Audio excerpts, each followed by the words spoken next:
tout le monde est venu, ça fait plaisir, il y a quand même pas mal de personnes, c'est cool. Je pense que vous connaissez pour la plupart Cosmix, on fait du coup des petites conférences comme celle-ci, mais aussi surtout des observations du ciel avec lunettes, et puis aussi une revue mensuelle astronomique. Si vous voulez lire, n'hésitez pas à venir nous voir à la fin. Donc aujourd'hui on est avec Michel Bizot, qui a un parcours assez unique, donc, qui est vétérinaire de formation. Puis il a été sélectionné comme spationaute pour une mission qui malheureusement n'aura pas lieu. Et enfin, il a été au CNES pendant un petit bout de temps et qui a été responsable des programmes d'astrologie. Donc il va venir il vient ici pour nous en parler. Et donc je vous laisse la parole. Bien, merci beaucoup. Alors, si je vous gêne parce que je passe devant, vous me dites. Donc voilà, j'ai passé beaucoup de temps au Centre national d'études spatiales. Et c'est la raison pour laquelle je vais commencer par vous parler un petit peu d'espace avec quelques chiffres. Ça représente l'espace dans le monde et avec quelques jalons importants qui représentent les budgets spatiaux de l'année quelque part par là, de 2022, donc c'est pas si vieux que ça, hein, c'est pas la histoire. Donc ça, ce sont les budgets gouvernementaux. Donc là, il y a un gros machin, là, États-Unis. D'accord? C'est à peu près 70%. Il ne veut pas rentrer, si, il va y arriver, oui, parfait. Donc à peu près 70% des dépenses mondiales. D'accord? Après, il y a l'Europe, en rouge, là, et le cercle en pointillé, ça représente, disons, les organisations européennes qui sont financées par les États. Donc c'est pour ça que l'argent qu'il y a dans ce truc-là, c'est l'argent qui vient des différents pays. Bon, la France, vous le voyez, est toujours en tête dans ce domaine, mais globalement, quand même, les gros joueurs, c'est la Chine, les États-Unis, le Japon, l'Inde, les États-Unis. Donc ça, c'est l'état du monde actuellement. Donc si vous regardez les grands absents, c'est toute l'Amérique du Sud et c'est toute l'Afrique. Bon, c'est quand même une partie importante de la population mondiale. Même si on sait que les deux grands blocs, c'est la Chine et l'Inde. Alors, les chiffres sont des valeurs monétaires.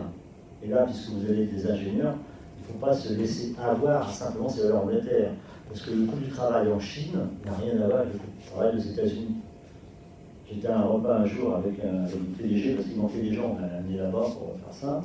Et donc, un dirigeant chinois qui dit en rigolant, alors combien vous avez de personnes sous vos ordres? Vous parlez au directeur général du CNES, il dit, moi, 2500, 100 000. D'accord. Mais 100 000 parce qu'il travaillait à la main. Parce qu'il avait une brouette. Parce que ça coûtait au moins cher que d'avoir de la Chine.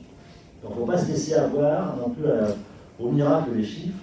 Deuxièmement, dans ces valeurs, il y a bien entendu des choses qui sont cachées, notamment au niveau de l'espace militaire. Donc voilà un peu ce que ça donne. Et lorsque les gens vous parlent de start-up, de SpaceX, de tout ce qu'on veut, là il y a un marché, là il n'y a pas de marché. C'est simple.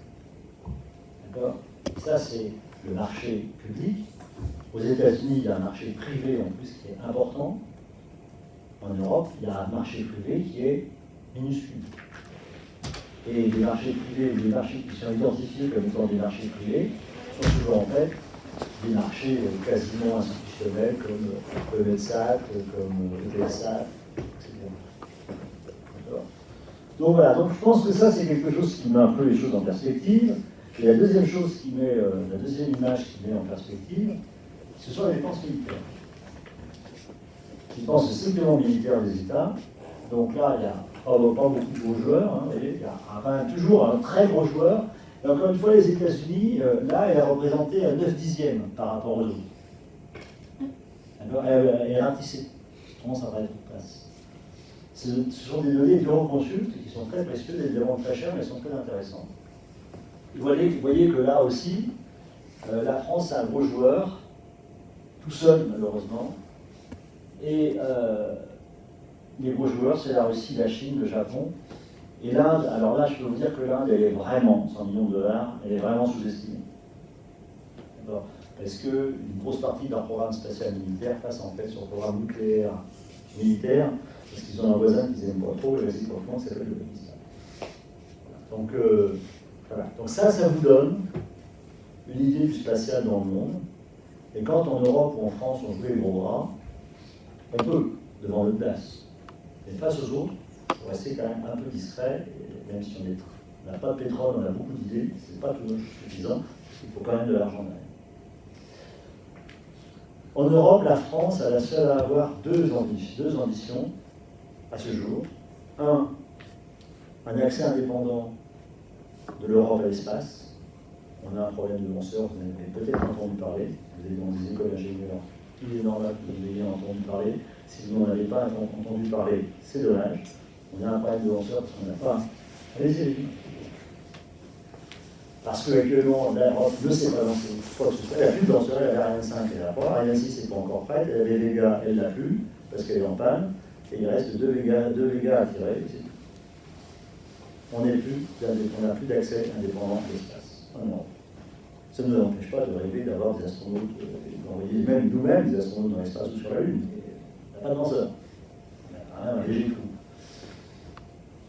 Et la deuxième chose, c'est que la France est le seul pays européen, avec l'Angleterre, mais l'Angleterre est vraiment sous la houlette américaine, à avoir une activité militaire de défense ou de soutien aux populations internationale. On est en Afrique, on est en Asie du Sud-Est, on est dans de nombreux pays. Voilà. Donc on a une activité internationale qui n'existe pas, et la défense française a compris qu'il fallait se fonder sur l'espace pour un certain nombre de choses, des satellites, espionnage, brouillage, observation radar, etc.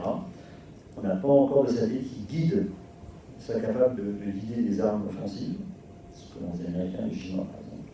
Mais donc voilà où on en est en France, on est les seuls à avoir ça, à avoir ces volontés. D'ailleurs, l'armée de l'air est devenue depuis 2 ans l'armée de l'air et de l'espace. Ils insistent beaucoup sur l'armée de l'air et de l'espace, d'autant plus qu'ils ont une jeune astronaute qui vient d'être recrutée, qui s'appelle Sophie Adenau, une femme formidable. Donc voilà, je voulais vous présenter ça un peu en introduction. On est loin de l'exobiologie, mais on n'est pas si loin que ça quand même, parce que ça se traduit aussi au niveau de nos activités scientifiques, bien entendu. Alors l'exobiologie. Les précurseurs, rapidement, Giordano Bruno, il y en a eu d'autres, mais Giordano Bruno, prêtre, mathématicien, 5 caractères, tout ce qu'on veut, et puis voilà, il a voulu combattre les dogmes, l'Église s'est vengée, et a été condamné à mort, supplicié et brûlé vif à Rome sur une place qui ne porte pas son nom et sur laquelle il y a sa statue. Une grande dame du Vatican qui proteste exactement tous les ans en disant c'est pas normal qu'il soit là. C'est plutôt le Vatican qui n'aurait pas de place, il peut pourrir, mais bon, c'est un autre. 19e siècle, enfin 17e, 17e siècle, 19e siècle, amélioration technique, amélioration des connaissances, etc. On a fait fi du géocentrisme, la Terre au centre de l'univers. Et donc là, pluralité des mondes avec Fontenelle. Et puis, 3 personnes qui ont beaucoup popularisé la science, même si c'était des scientifiques ou des éditeurs, avec les canaux martiens. Parcival Lorel, Flammarion et Schiaparelli. Schiaparelli était un très grand Européen. C'est un quelqu'un qui voyageait partout. Il y a des choses qui se sont révélées fausses. Mais à l'époque, il n'y avait pas beaucoup de moyens d'investigation, à part regarder des lunettes. Et c'est avec les progrès de l'optique que l'on a amélioré les connaissances que l'on a. Mais pour ces personnes-là, les Martiens existaient. Ils creusaient des canaux. Ils existaient. Bien, donc ça c'est vraiment les précurseurs de nos aventures. Alors, grande expérience fondatrice de l'exobiologie. Maintenant, on va parler de l'exobiologie. Donc, c'est l'expérience dite de Uri Biller, donc qui date du 15 mai 1953. J'étais petit, mais j'étais né. Mais je ne m'en rappelle pas. J'avais 12 ans. Donc, 1953. Donc, c'est une expérience aussi fondamentale que celle de Lavoisier pour la chimie. Là, il a montré qu'avec des composés dits simples et naturels, ammoniac, CO2, CH4, H2O, je ne vous donne pas les noms, hein, ça va? Vous êtes sûr? C'est vrai qu'il ne sait pas, il a le droit de le dire, parce qu'il doit le savoir. Je pourrais dire les noms. Donc, avec monoxyde de carbone, dioxyde de carbone, eau, ammoniac et méthane, avec des éclairs, des apports d'énergie sous forme d'éclairs, d'un arc électrique, on était capable de synthétiser des composés dits nobles, c'est-à-dire des acides aminés et des choses qui sont dans le vivant. On faisait de la biochimie à partir de chimie minérale, entre guillemets. Distinction qui n'a de sens que pour nous, parce que la chimie minérale, mais bon, on fait cette distinction. Chimie organique, c'est carbone, hydrogène, oxygène, pour simplifier. Après, on a plein de saletés derrière. Donc, la base, c'est ça, plus l'azote. Et donc voilà, donc avec ça, Urey Miller, donc Urey qui était prix Nobel et Miller qui n'a jamais eu à ce moment, parce qu'il était pas content, c'était Miller, donc qui était son postdoc, a démontré qu'on pouvait avoir ainsi un passage. Et donc, il a expliqué que dans l'hypothèse de l'époque de l'atmosphère de la Terre primitive, les éclairs étaient capables de générer ces briques élémentaires du vivant et donc d'être à l'origine de la matière chimique qui s'est organisée pour ensuite émerger sous forme d'autoréplication, donc une forme de vie. Donc ça, c'était vraiment, à partir de là, on a commencé à parler d'exobiologie, on a commencé à penser que c'était possible et voilà, on a vu que la chimie les connaissances chimiques alimentaient les hypothèses qui concernaient donc l'émergence de la vie. Bon, voilà. Alors, lui, il avait mis du CH4, il se trouve que actuellement, on pense qu'il n'y avait pas beaucoup de méthane au moment de la Terre primitive, et qu'il y avait plutôt du CO, du CO2, ce qui fait que c'est quand même plus difficile. Mais, c'est pas la soupe primordiale, quelque chose dont vous avez entendu parler, ou dont vous avez parlé. Donc l'exobiologie, qu'est-ce que c'est? L'exobiologie, donc je vous ai donné la définition qui a été concoctée par mes amis André Braque, François Rollin, avec la complicité de Gerda Horneck et une Allemande, qui sont les mères et pères fondateurs de l'exobiologie en Europe et en France. Gerda Horneck est une Allemande. Donc science interdisciplinaire, donc important science, c'est pas des fantasmes, hein. Science, par des démonstrations, qui a pour objet l'étude des facteurs et processus, notamment géochimiques et biochimiques, mais pas que, pouvant mener à l'apparition d'une forme de vie d'une manière générale et à son évolution. Donc, émergence d'une forme de vie et évolution. Ce sont des mots qui sont très importants. Alors, qu'est-ce que c'est que la vie? On ne sait pas la définir. Enfin, il y a plein de définitions de la vie. Moi, je ne sais pas le faire, donc je ne vous donnerai pas ma définition, mais je vais vous donner quelques manifestations d'une forme de vie. Une forme de vie, ça commence par la capacité de transformer des éléments simples en soi-même. Faire plus de soi-même par soi-même. Quand je mange un cassoulet, je ne deviens ni haricot, ni saucisse de Toulouse, ni maigret de canard. Je reste moi-même, ça veut dire que j'assimile et je transforme. Ça, c'est pour simplifier le métabolisme. J'utilise de l'énergie, je reçois de l'énergie, et à partir de là, je transforme une matière en quelque chose qui est moi-même. Dans ce cas. Je résume ça en disant que quand on est petit, on grandit, et quand on est vieux, on grossit. Pour simplifier. Ça, c'est la première chose. Mais ça, ça peut se faire dans une feuille d'eau. Ça pourrait se faire, c'est ce qu'on essaye de faire dans un tube à essai. Une silico, comme disaient les Védans. Après, tout ça, ça se réunit, ça peut se réunir dans une petite membrane lipidique, un globule gras. Et ça, c'est le début de l'individu. L'individu, il a deux solutions. S'il est capable de transformer ce qui rentre dedans en lui-même, bah, il va grossir. Il s'en transforme de plus en plus. Il peut faire ça indéfiniment, et c'est comme ça, vous avez entendu parler du blob, hein, monocellule immense, machin, etc. Elle a plein de noyaux, simplement, elle ne se cloisonne pas. Elle n'a pas un seul noyau, elle a, c'est un syncytial, comme nos muscles. Nos muscles sont des syncytiomes. des syncytiales. D'accord? C'est-à-dire c'est une cellule unique avec une seule membrane, des fibres à l'intérieur, et puis dedans il y a 100, 200, 300 noyaux. Il y a des champignons qui font plusieurs kilomètres carrés. On n'a pas vu, alors, ils n'ont pas traqué tous les kilomètres, mais on n'a pas vu de séparation, de membrane. Simplement, à un moment donné, ils se coupent parce qu'il y a un coup de bêche qui est passé et ça fait 2 individus. Purement accidentel, comme le blob. Le blob, à un moment donné, il prend un caillou sur la figure, puis ça fait 2 globes. Donc voilà. Et donc, l'individu. Et l'individu, c'est la base. Donc il peut grossir, c'est pas très intéressant, mais il peut aussi se diviser. Fonction nouvelle. Donc s'il se divise en 2, il se multiplie, et ça fait une population. Une population, on peut penser que tous les individus sont identiques. Aucun individu n'est identique. Il n'y a pas, même quand on parle de bactéries, tous les individus sont différents. Ils n'ont pas le même nombre de... Plus fin, plus on descend, bien entendu. On peut descendre au spin des électrons. Hein. C'est pas possible que tous les individus aient le même nombre de molécules, le même nombre d'atomes, de ci, de ça, etc. Et le même spin des électrons. Ça n'existe pas. Donc il y a un facteur purement aléatoire qui existe dans les individus. Donc tous les individus sont différents. Mais certains individus peuvent avoir certaines commonalités, transmises notamment par le système génétique. C'est comme ça que les individus, la transmission d'informations d'un individu à l'autre fait que les individus peuvent garder les mêmes fonctions. Il y en a un qui a la moitié et l'autre qui a la moitié. Si c'est moitié-moitié, il y en a qui vont vivre. Il faut à un moment donné avoir l'ensemble des fonctions pour vivre. Donc il faut pouvoir transmettre cette information qui code pour former ces fonctions. Ça, c'est la génétique.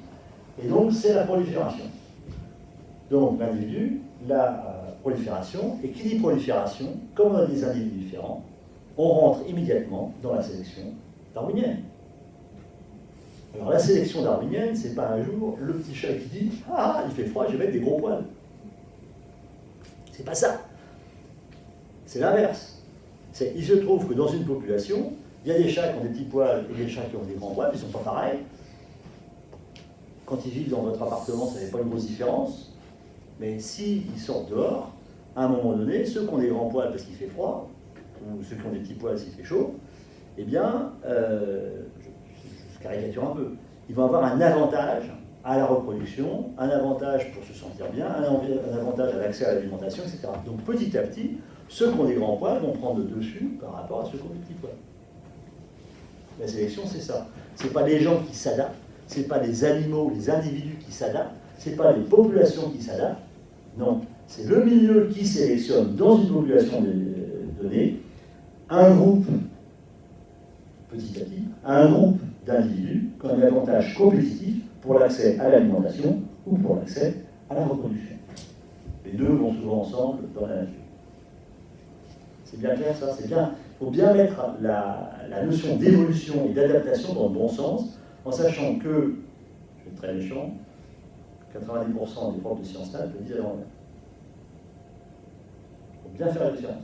On ne s'adapte pas, on est sélectionné par l'environnement.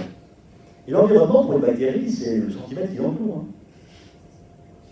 Pour un escargot, c'est l'hectare. C'est pas le continent. Et c'est comme ça qu'on a une distinction une spéciation des espèces qui apparaissent, des différences, etc. Et c'est comme ça qu'on est passé des petites bactéries aux petits chats, aux girafes et à nous tous. En acquérant de temps en temps des nouvelles fonctions. Donc ça, c'est les objets. Ça, c'est l'arbre qui a été fait par mes 3 amis, le Guyader, le Coin et le Besgracia. Alors, je crois que c'est mes amis qui ont fait un gros truc comme ça, c'est parce qu'ils sont intelligents qu'ils l'ont fait, et il se trouve que j'ai la chance de les connaître. Ça, c'est le vivant, avec, quelque part, donc il y a 3 grands domaines. Alors ça, c'est les microbes, pour simplifier, les bactéries, les archées. Ici, les eucaryotes, donc ça, c'est des corps qui ont une membrane, qui ont un seul chromosome au milieu, pour simplifier, bactéries simplement. Les archées, c'est des bactéries particulières. Et puis au-dessus, c'est les eucaryotes, c'est-à-dire ce sont des organes, des organismes ou des cellules qui ont un noyau individualisé avec une membrane de qui ont donc plusieurs chromosomes. Alors, vous voyez tout ça, Les animaux, c'est le truc violet.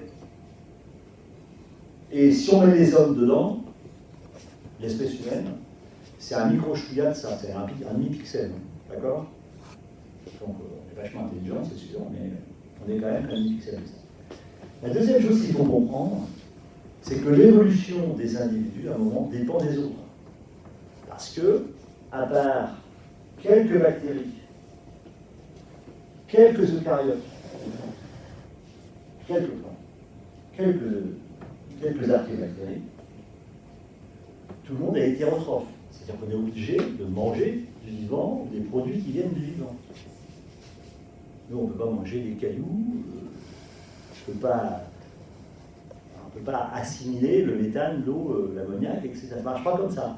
Il faut forcément que ça ait été transformé par du vivant. Donc on est hétérotrophe. Ceux qui peuvent s'en passer, parce qu'ils ont une source d'énergie et ils peuvent puiser ça dans l'environnement, ils sont dits autotrophes. Or, donc ça veut dire que l'évolution des uns dépend des autres.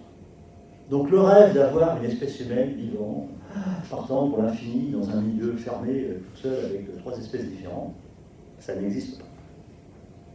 Ça n'existe pas. Des individus peut-être, pendant un certain temps, pas très longtemps, mais une espèce qui s'immigrent comme ça tout seul, ça n'existe pas.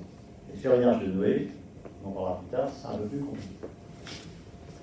Donc, la vie, c'est tout ça. Donc, l'exobiologie, elle va s'intéresser à l'origine de la vie sur Terre, d'une part, et d'autre part, à partir de cette compréhension, à imaginer ou à rechercher les endroits où une forme de vie pourrait s'être développée en dehors de la Terre. D'où exobiologie. Alors, on cherche des molécules. Alors les briques, on cherche des briques du vivant. Donc les briques du vivant, on s'est aperçu en fait qu'il y en avait partout.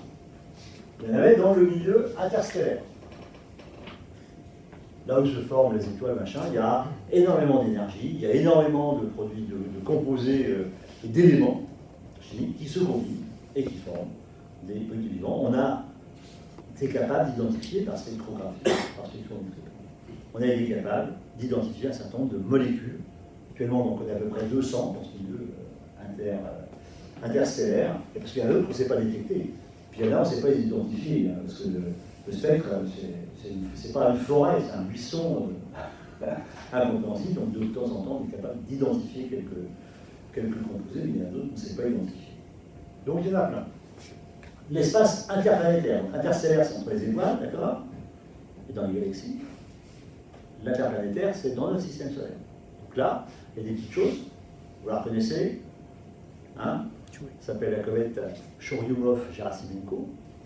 Choury, c'est les Américains qui sont feignants, et l'ESA les a suivis parce qu'ils sont aussi paresseux que les autres. Il faut apprendre à monter. Le nom des Russes, c'est. Voilà, c'est M. Churyumov et Mme Gerasimenko. J'ai eu la chance de rencontrer M. Churyumov. Voilà. Ils l'ont découvert par hasard. Ils sont devenus célèbres parce que c'est devenu la mission Rosetta. Donc là, il y a plein de molécules qui se forment au moment du dégazage. Vous voyez dans les petits gels, il y a plein de molécules qui se forment, qui sont attachées à des poussières. Après, il y a la photochimie sous l'effet des rayonnements. Donc j'ai pris un exemple ici. Donc ça, c'est une aurore boréale, il y a des rayonnements qui arrivent. Voilà. Et donc ça, cette réaction, parce que les lumières que l'on voit, ce sont des interactions avec des orbitales atomiques. Qui dit orbital atomique, et à un moment donné, réactivité, et là aussi se synthétise un certain nombre de composés. C'est très difficile à étudier parce qu'ils sont extrêmement dilués. On avait des projets, puis quand on a commencé à faire les calculs, on s'est aperçu que ça ne marchait pas parce que c'est tellement dilué, une molécule sur 200 milliards de milliards, donc c'est même pas la peine de penser. C'est indétectable. De même, il y a les éclairs et les autres décharges. Donc là, je vous ai montré des éclairs un peu particuliers. Donc ça, c'est des lumières qui sont normales. Et puis, vous voyez là-bas des éclairs. Et juste au-dessus, vous voyez, c'est des sprites. Les sprites sont des éclairs qu'il y a au-dessus des nuages d'orage. C'est une des premières photos qui a été faite à partir de la station de Lyon. Et donc, là aussi, c'est des décharges d'énergie extrêmement importantes. Donc, au-dessus de 80 km, vous voyez pratiquement sur 30 km de haut. Et donc, ça, c'est des charges d'énergie. Et là aussi, bah, si on voit de la lumière, on voit des réactions chimiques. La lumière, il n'y a pas de secret, hein, c'est une décharge électrique, c'est à un moment donné des électrons qui bougent, des molécules qui se cassent et d'autres molécules qui se forment. Donc ça, c'est aussi une source possible. Donc ça, c'est une vrai, hein, pour simplifier. Vous connaissez pas les sprites, mais vous connaissez les éclairs. Très forte décharge d'énergie, très ponctuelle, etc. Là, c'est pareil. On avait envisagé d'étudier ce genre de choses en spectro, avec des avions, des ballons, un rapport de station, etc. Le problème, c'est que ça dure quelques millisecondes et la dilution est immédiate. C'est très tourbillonnant et donc on est incapable de faire une analyse spectrale pour chercher des produits qui nous intéressent. Le temps d'exposition, il faut intégrer pendant 2 heures, ça dure 2 millisecondes, on oublie. Alors, même en réfléchissant à des choses hypersensibles, on a du mal à. Mais c'est votre job, hein, peut-être que vous n'arrivez pas à le faire. Hein, mais c'est quand même difficile. Sinon, il faut des surfaces, pas de secret. Hein. C'est mathématique. Hein. Au moment où on explose longtemps, il y a des grandes surfaces collectrices. Mais 1 milliard de millimètres carrés, c'est quand même beaucoup de surface. Donc voilà. Ensuite, il y a d'autres choses. Il y a l'hydrothermalisme de surface, bon, les geysers, hein, bien sûr, c'est très c'est une cocotte-minute. Hein, voilà. Et puis il y a l'hydrothermalisme sous-marin, c'est une cocotte-minute qui est au fond de la mer. Hein. Et là aussi, il y a des choses. Alors la seule différence, c'est que dans l'hydrothermalisme de surface, on est avec des gradients de température qui sont relativement doux, plusieurs mètres, donc ça peut représenter plusieurs heures, plusieurs jours, plusieurs semaines. Alors que dans l'hydrothermalisme sous-marin, on est de 400 degrés à 4 degrés en quelques dizaines de secondes. Et donc, comme c'est turbulent, c'est-à-dire en quelques secondes. C'est-à-dire que les réactions chimiques, même avec des composés qui sont relativement instables avec une température moyenne, à 100, 200 degrés, ils passent directement à 4 degrés et là, ils se stabilisent. Donc, voilà un peu, je dirais, les grandes sources que l'on connaît actuellement, entre guillemets, les briques de la vie. Partout, on a été capable de trouver des traces de molécules biochimiques d'intérêt. Je n'ai pas parlé, parce que c'est la même chose que l'interplanétaire, des météorites que l'on a retrouvées. Il y a une très célèbre, Murchison, il y a Paris, il y en a comme ça. Murchison, on a trouvé on a identifié plus de 70 acides aminés. On vit avec 20, donc ils ne sont pas terrestres. Avec les mains droites et les mains gauches, on en parlera si vous voulez. Et puis, on a détecté, sans les identifier, plus de 500 000 composés organiques. On est capable de voir qu'ils ont des règles, mais on n'est pas capable de dire.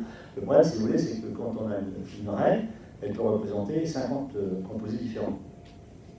Ou 50 morceaux de 1000 composés différents. D'accord. Donc, on n'est pas capable de tout identifier d'un seul coup. Mais il y en a qu'on identifie de façon un peu facile. Donc, voilà un peu, disons, l'exobiologie, des fondements, les bases de l'exobiologie. Est-ce que vous avez des questions sur cette partie un peu chimique? Bon. J'ai été clair. C'est pire qu'en cours, alors. Vous endormez pas, hein, faites pas comme d'habitude. Oui. C'est quoi le centre géographique avec toutes les espèces un peu partout Ah, Lucas. Alors oui, ben, c'est pas un... Alors, Lucas. Comment il s'appelle? Lucas. Lucas ou le seul ancêtre.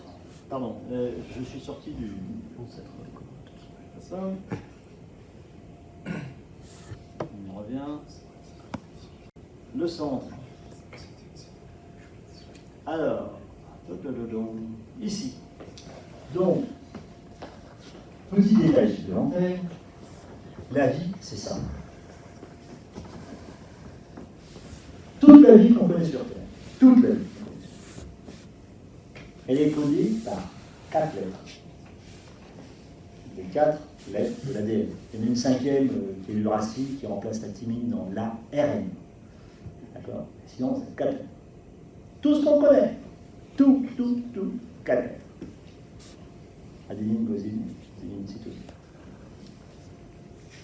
On est fait de 20 acides aminés qui se concatènent et qui font des protéines, mais les éléments de base, ce sont des acides aminés, donc des acides alpha-aminés, c'est-à-dire qu'il y a un carbone qui a une fonction amine, NH2, et une fonction acide, COH.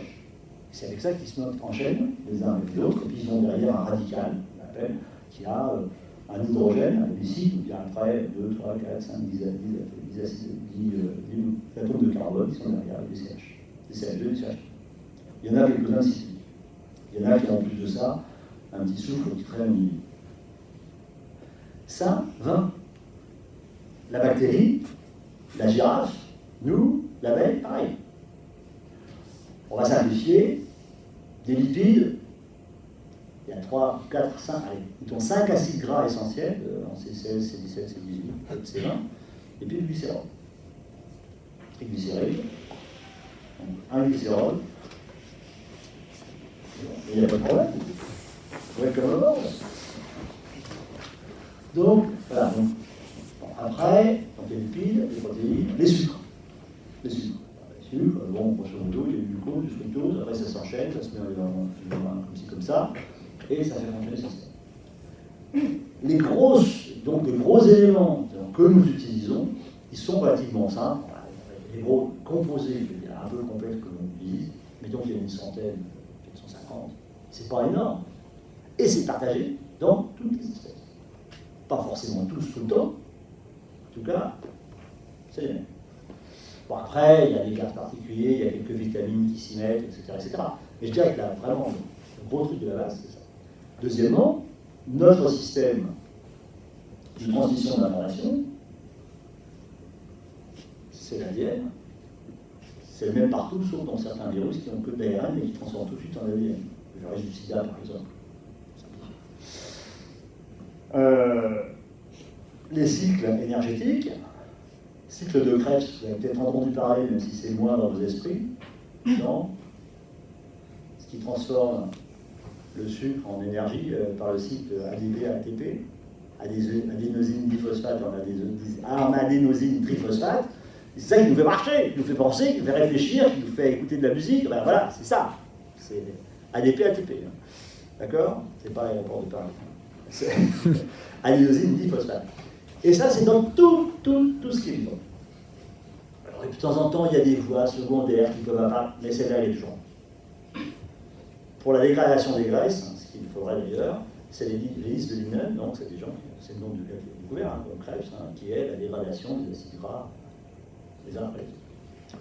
Donc, vous voyez, donc tout ça, on pense que c'est venu d'une population, alors on dit un individu, last Unified Common Ancestor, donc le dernier ancêtre commun, qui venait d'une population, alors c'était probablement déjà une petite population qui a peut-être évolué à un moment donné, elle a éclos et elle a pris la place des autres. D'accord? Donc c'est du cas. En France, on devrait dire le sémancêtre. L'ancien, comme ça qu'on parle. Mais comme on est bien les Américains et que ça fait très longtemps de parler anglais, tout le monde sait bien anglais. J'ai répondu à votre question? Merci. Alors, donc l'astrobiologie, c'est chercher une forme de vie extraterrestre. Où va-t-on chercher? Et chercher avec des arguments. On ne va pas aller chercher avec un pendule, d'accord, où on entend des tables. On va chercher des choses avec une démarche scientifique. Donc, on a commencé, c'est ce qu'ont commencé d'ailleurs les premiers astronomes, à regarder avec des lunettes, et puis il y a une époque, ils voyaient des Jupitériens sur Jupiter, des Saturniens sur Saturne, des Mercuriens sur Mercure, des Vénusiens sur Vénus, etc. C'est un peu dans la littérature, mais ça a stimulé l'imagination et ça a stimulé aussi les observations. Avec les progrès de l'optique, parce que quand même, avant il y avait un œil humain, maintenant on est des CCD, mais avant il y avait un œil humain derrière les lentilles. Dans tous les cas, il faut quand même qu'il y ait des optiques, avec des lentilles. Et l'optique, c'est pas quelque chose de fait. Vous en faites parmi nous, c'est pas forcément quelque chose de simple. Hein. D'accord? Donc, ça a quand même énormément progressé entre la fin, le milieu du 19e siècle, je dirais, et ça continue maintenant, parce que maintenant il y a des nouveaux matériaux pour des différents. Donc, on a dû faire des observations. Et là, on a commencé à connaître l'environnement de la Terre, au terme système solaire, pour simplifier. Commencer par ça. Donc le système solaire, on a commencé à l'observer et on s'est aperçu que Mercure, c'était chaud, c'était vide, c'était grand-chose. Vénus, bon, on ne voyait rien, les nuages tout autour, donc on a été capable de déterminer la température. 400 degrés au sol, la chimie du carbone, ça passe mal. 400 degrés, il n'y a plus de chimie du carbone. Enfin, c'est la chimie minérale, c'est d'accord. La Terre, bah, c'est bien, la Terre, oui, il y a de la vie. Il y en a même qui disent qu'elle est intelligente, donc c'est bien. On va beaucoup progresser. Après, il y a Mars. Alors, Mars, c'était. Il y a eu tout ce XVIIe siècle avec ses idées de canaux, etc. Donc, Mars a été d'abord habité par l'imagination avant d'être un sujet d'observation scientifique pour rechercher une formule. Pour Mars, on va y revenir. Après il y a tous les cailloux, la ceinture d'astéroïdes, bon, c'est des cailloux, hein, donc c'est pas intéressant. Après, il y a Jupiter, un énorme machin, avec des satellites glacés autour. Bon, Jupiter, on a compris que c'était difficile pour qu'il y ait une forme de vie quelque part dedans, parce qu'il n'y a pas de sol. Donc, s'il y a un sol, c'est un noyau d'hydrogène métallique. C'est-à-dire que c'est quand même une certaine pression. D'accord ? Et une certaine température. D'accord ? Bon, il y a tout autant d'hypothèses que l'on veut. Pour l'instant, Saturne, c'est pas pareil, mais c'est pas loin. Uranus et Neptune, pareil, géante gazeuse, glacée, température très faible. Il faut savoir que la chimie, elle fonctionne à des températures, je dirais, qui sont plutôt au-dessus de 0 degré. En dessous, elle fonctionne un peu moins bien. Plus on refroidit, moins c'est une réaction chimique, parce que la mobilité, parce que si la température est basse, c'est que les molécules sont peu mobiles, par définition. D'accord ? Donc c'est sûr que, c'est pour ça qu'on a inventé le congélateur, à moins 20 degrés, la chimie de dégradation, c'est moins. Quand on veut garder les choses très longtemps, on les met à moins 80. Si on veut garder des virus très très longtemps, on les met dans l'azote liquide. D'accord ? Donc plus on refroidit, on se bien que la chimie est extrêmement ralentie, et c'est pas linéaire, hein, c'est vraiment... C'est très. Donc, pour qu'il y ait une chimie du carbone qui se fasse à peu près correctement, il faut, grosso modo, dans des températures, mettons entre moins 20 et 150, 200 degrés. Ça ne veut pas dire que c'est différent, mais au moins il y a de la chimie. Après, on change complètement. Deuxièmement, il faut qu'elle soit à peu près concentrée. Et pour que ça soit concentré, il faut que les molécules, les molécules soient mobiles. Donc, un endroit concentré avec des molécules mobiles, c'est du liquide. Il n'y a qu'un liquide qui est vachement bien, unique, vous le connaissez. C'est le whisky, non, pardon, c'est l'eau. C'est l'eau. Ça, c'est quelque chose qui est. C'est vraiment une singularité de l'univers, de la chimie dans les composés.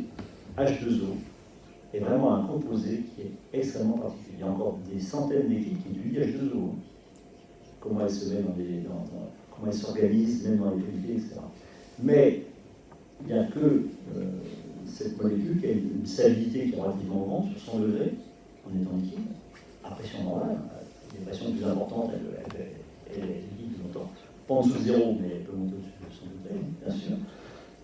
Puisqu'il y a un point d'état. Il y a un point critique, hein. Là, on ne sait pas faire la différence entre le gaz et le liquide, mais on n'est pas dans... Il y a des endroits supercritiques où il y a de l'eau supercritique, probablement, au fond des océans. Les pressions sont très importantes. Et là, il y a des réactions qui peuvent se produire de façon très intéressante. Il y a des gens qui ont fait des propositions d'études là-dessus, mais on n'a pas pu les accompagner, c'était pas du spatial, et les gens qui étaient d'aérien, ça l'intéressait pas. On n'a pas pu subventionner leur recherche pour justement regarder la rapidité des cycles de formation et de déformation des molécules, donc de l'eau supercritique. Parce que ça, comme source de vie, comme source d'amplification à un moment donné de molécules, je ne parle pas de vie, mais déjà de molécules d'intérêt, ça serait vachement intéressant. On n'a pas pu aller plus loin et les études n'ont pas été faites. Et c'est un peu dommage parce que c'était intéressant. Ceci étant, donc, l'eau est vraiment un composé unique qui dissout énormément de choses, pas tout, mais beaucoup de choses, et qui enveloppe parfaitement des molécules organiques qui sont insolubles. Les lipides sont insolubles dans l'eau, mais il n'empêche que dans nos cellules, il y a beaucoup d'eau et beaucoup de lipides. Donc ça cohabite assez bien. Ça ne fait pas que des évolutions pour faire de la mayonnaise. Donc, on a regardé ça, et donc on s'est aperçu que on allait chercher, si on cherchait une forme de vie quelque part, on allait chercher là où il y a une température adéquate pour avoir de l'eau liquide. On a fait le tour de la question. Dans notre système solaire, il y en a pas. Il n'y avait pas d'eau liquide détectée dans notre système solaire, en dehors de la Terre. Mais on a commencé quand même à regarder Mars. D'accord ? Donc c'est de ça qu'on va parler, parce que c'est ça qui a un peu boosté l'ensemble de l'exobiologie d'une façon générale. Voilà. Donc Mars, planète sèche. Voilà. Alors vous allez voir, donc ça c'est le pôle sud, avec plein de trous partout. Un pôle sud avec son cap, là, de mélange de neige carbonique et de glace d'eau. Et puis on remonte petit à petit, il y a des trous partout. Et puis on va vers le nord, on va vers le pôle nord, et là on a un truc où il n'y a pas beaucoup de trous. D'accord. Pourquoi il y a une telle différence après vous ? Qu'est-ce qui se lance ? Ne soyez pas timide. Allez, 1. De l'érosion avec de l'eau. L'érosion avec de l'eau. Avec un liquide plus ou moins. Ouais, ça fait pas des trous. Hein. C'était pas une ébullition avec l'eau. Non, mais l'érosion qui gomme les trous. Ah, un peu, c'est pas tout à fait faux. On est assez loin. Mais oui. Généralement, en fait, quand il y a des trous, c'est qu'il n'y a pas d'atmosphère, et que donc il y a des comètes, des astéroïdes crachent sur la planète. Peut-être qu'il y a quelque chose. Vous pensez que des astéroïdes de 15 mètres, hein, c'est détruit par l'atmosphère. Allez, des gros trous hein, quand même. Hein. Oui, non, mais oui, justement. Il y aurait l'atmosphère au pôle sud et il n'y aurait pas au pôle nord. Ça semblerait très bizarre, mais. L'activité tectonique est connue. Là, C'est de l'activité tectonique qu'à un certain endroit de la planète et pas de l'autre côté. c'est pas loin. Moi j'aurais dit un renouvellement par une éruption de la lave. Alors voilà. Oui. J'aurais dit un impact, un plus gros astéroïde qui a pu reliquéfier une partie de la planète. Alors ça c'était la Lune hein, sur la Terre. Mais non, là c'est pas le cas. Alors là en fait la différence c'est ça, c'est que il y a eu des déversements, c'est pas des éruptions, c'est des déversements de lave, comme les laves du Décan. L'Inde est sur 3 km d'épaisseur de lave. Et ça c'est quelque chose qui a sourd pendant des milliers et des millions d'années. Donc effectivement, la surface a été complètement remodelée dans le nord par ces écoulements de lave qui ont entre autres provoqué la formation du Grand Canyon, parce que le Grand Canyon là-bas, c'est pas de l'eau qui a coulé, c'est simplement la croûte qui s'est ouverte. Parce qu'il n'y avait plus de c'était sorti quoi. C'était passé par-dessus un peu plus loin. Et donc, c'est pour ça que on a cette dichotomie entre le pôle nord et le pôle sud. Donc, effectivement, on a vu qu'il y avait de l'eau, etc., qui s'était passée, mais c'est pas l'eau qui a érodé pour tout raser comme ça. Oui. Comment on a fait découvrir que c'était ça la cause ? Parce que on a fait beaucoup d'observations, on a fait des mesures des roches, et après on a fait des assimilations par rapport à ce qu'on connaît sur Terre.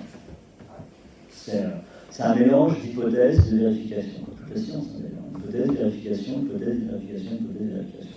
Il y a toujours des gens qui pensent qu'il y a peut-être eu un océan à un moment donné, mais l'essentiel, c'est que effectivement, c'est des couches de lave qui vont faire tout ça. Donc il n'y a pas de tectonique à proprement dit sur Mars. Il n'y a pas eu de mouvement d'écorce comme sur Terre. D'accord ? Parce qu'il n'y a pas eu de formation de continents, justement. Pour vous dire une chose, c'est que si on n'avait pas de tectonique des plaques sur Terre, notre surface, elle ressemblerait à la surface de la Lune ou à la surface de Mars, ou de Mercure. Vénus, c'est pareil que la Terre, elle a une tectonique des plaques. Et là, un volcanisme intense, toujours actuel. Et donc, ce qui fait qu'effectivement, c'est une surface qui est relativement lisse. Donc, si vous voulez briller en société, quand vous voyez une belle image d'un satellite glacé, d'une belle, etc., si c'est tout lisse, vous dites, oh, c'est une surface jeune. S'il n'y a pas de trou partout, vous dites, oh, c'est une surface vieille, ancienne, oh, elle a au moins 1 milliard d'années, peut-être même 2. Vous ne pouvez pas vous tromper. Bon, c'est facile, c'est comme chez nous, quand on est jeune, on a la police, quand on est vieux, on dirait partout. Pas de nouveauté. Donc voilà. Donc, comparaison, je ne vais pas vous embêter avec ça. Il fait pas chaud, c'est petit, les températures, quand on parle de température basse, c'est froid, d'accord? Et les températures hautes à 20 degrés, c'est une fois tous les 10 ans à l'équateur pendant un quart d'heure. C'est ça la température la plus élevée qu'on ait. D'accord? Donc c'est pas des choses, c'est pas si hospitalier que ça.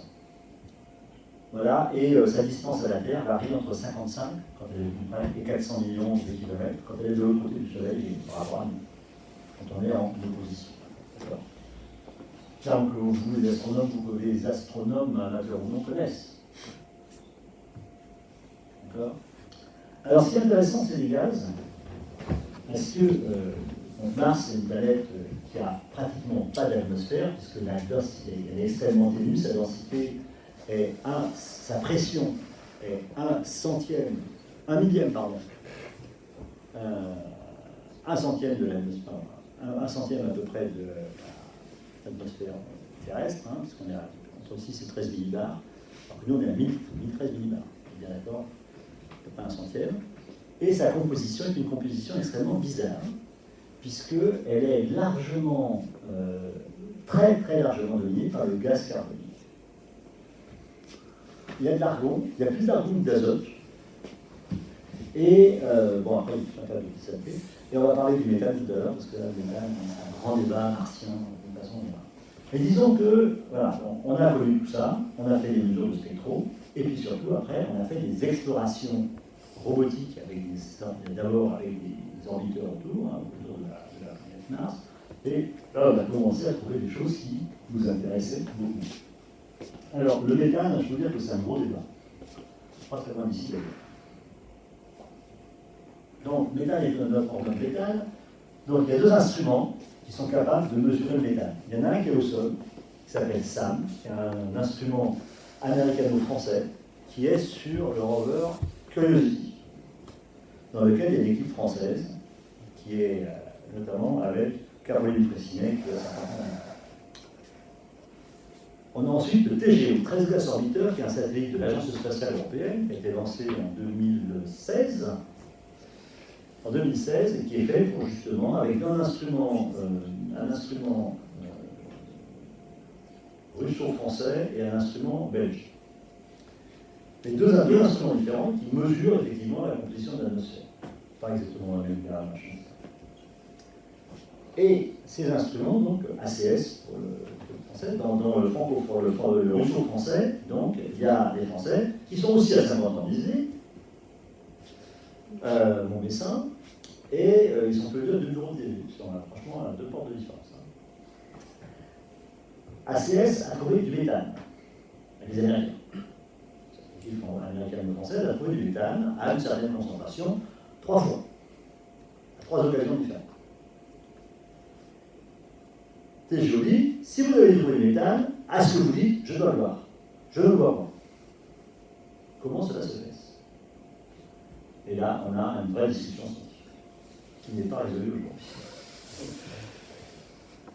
Elle est amicale, est peut-être un mot un peu fort, mais voilà, c'est une vraie discussion scientifique, et chacun étant bien entendu convaincu de la vérité de ces instruments. C'est vrai, le problème c'est comment on peut interpréter ce genre de choses.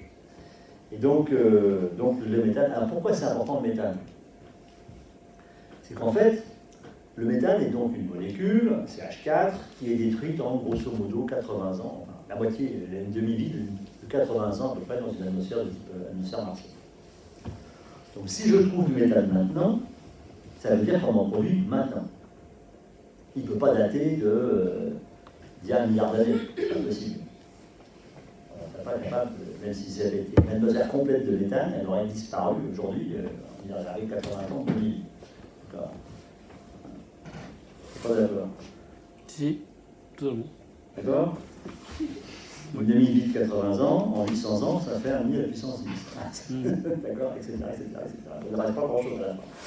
Donc, en 2 milliards d'années, on est en dessous de la molécule par planète. D'accord. Donc, ça veut dire qu'on en produit. Comment produit-on du méthane maintenant?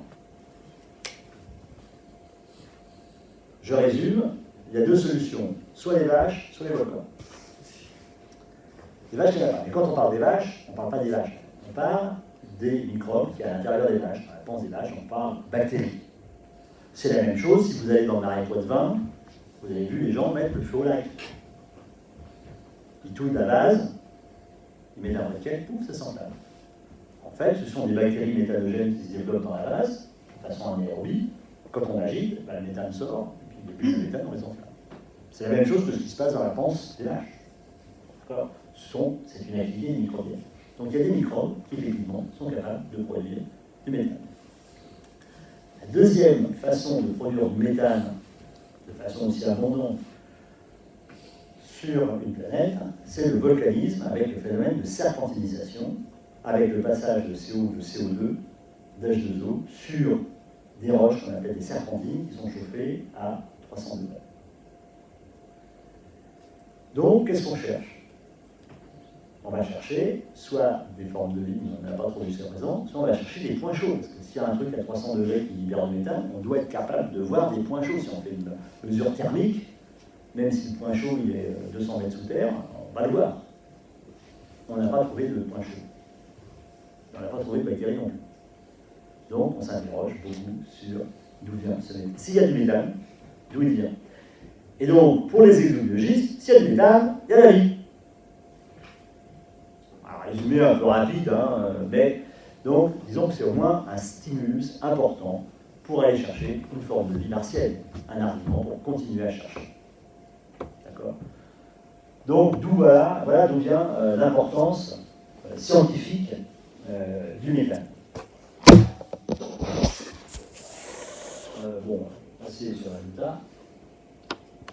Alors sur Mars, on essaye de chercher différentes choses. C'est la raison pour laquelle il y a eu, avec les Américains, plusieurs rovers, mais les deux gros rovers qui sont descendus, qui sont Curiosity en 2012 et Perseverance en 2021. C'est pour ça qu'en Europe, il y a un projet malheureusement retardé d'année en année qui s'appelle ExoMars, qui a eu beaucoup d'aléas sur lesquels j'ai beaucoup travaillé, mais je ne revendique aucune responsabilité sur les aléas. D'autant plus que j'avais dit que ça allait arriver. Enfin, j'étais pas tout seul à l'avoir dit. On était au CNES, on était 5 ou 6 à avoir dit on va à la catastrophe. Non, les Américains vont nous sauver.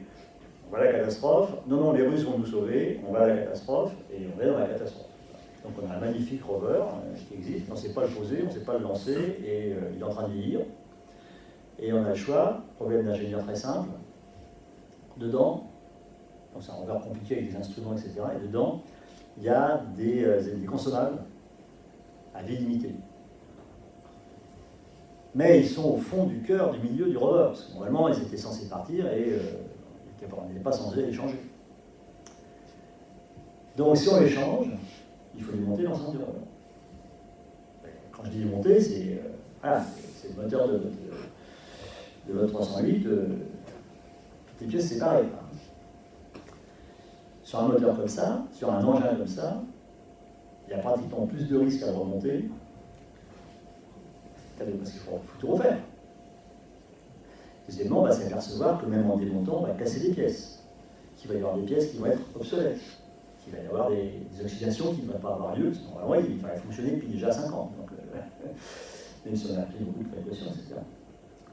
Et donc, globalement, ça va coûter aussi cher que d'en refaire un. Et si on dit qu'on en refait un, on reconnaît, il faut avoir une voiture qui va partir. Pas sûr pour l'instant.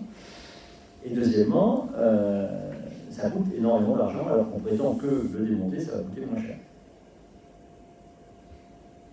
Le rover a coûté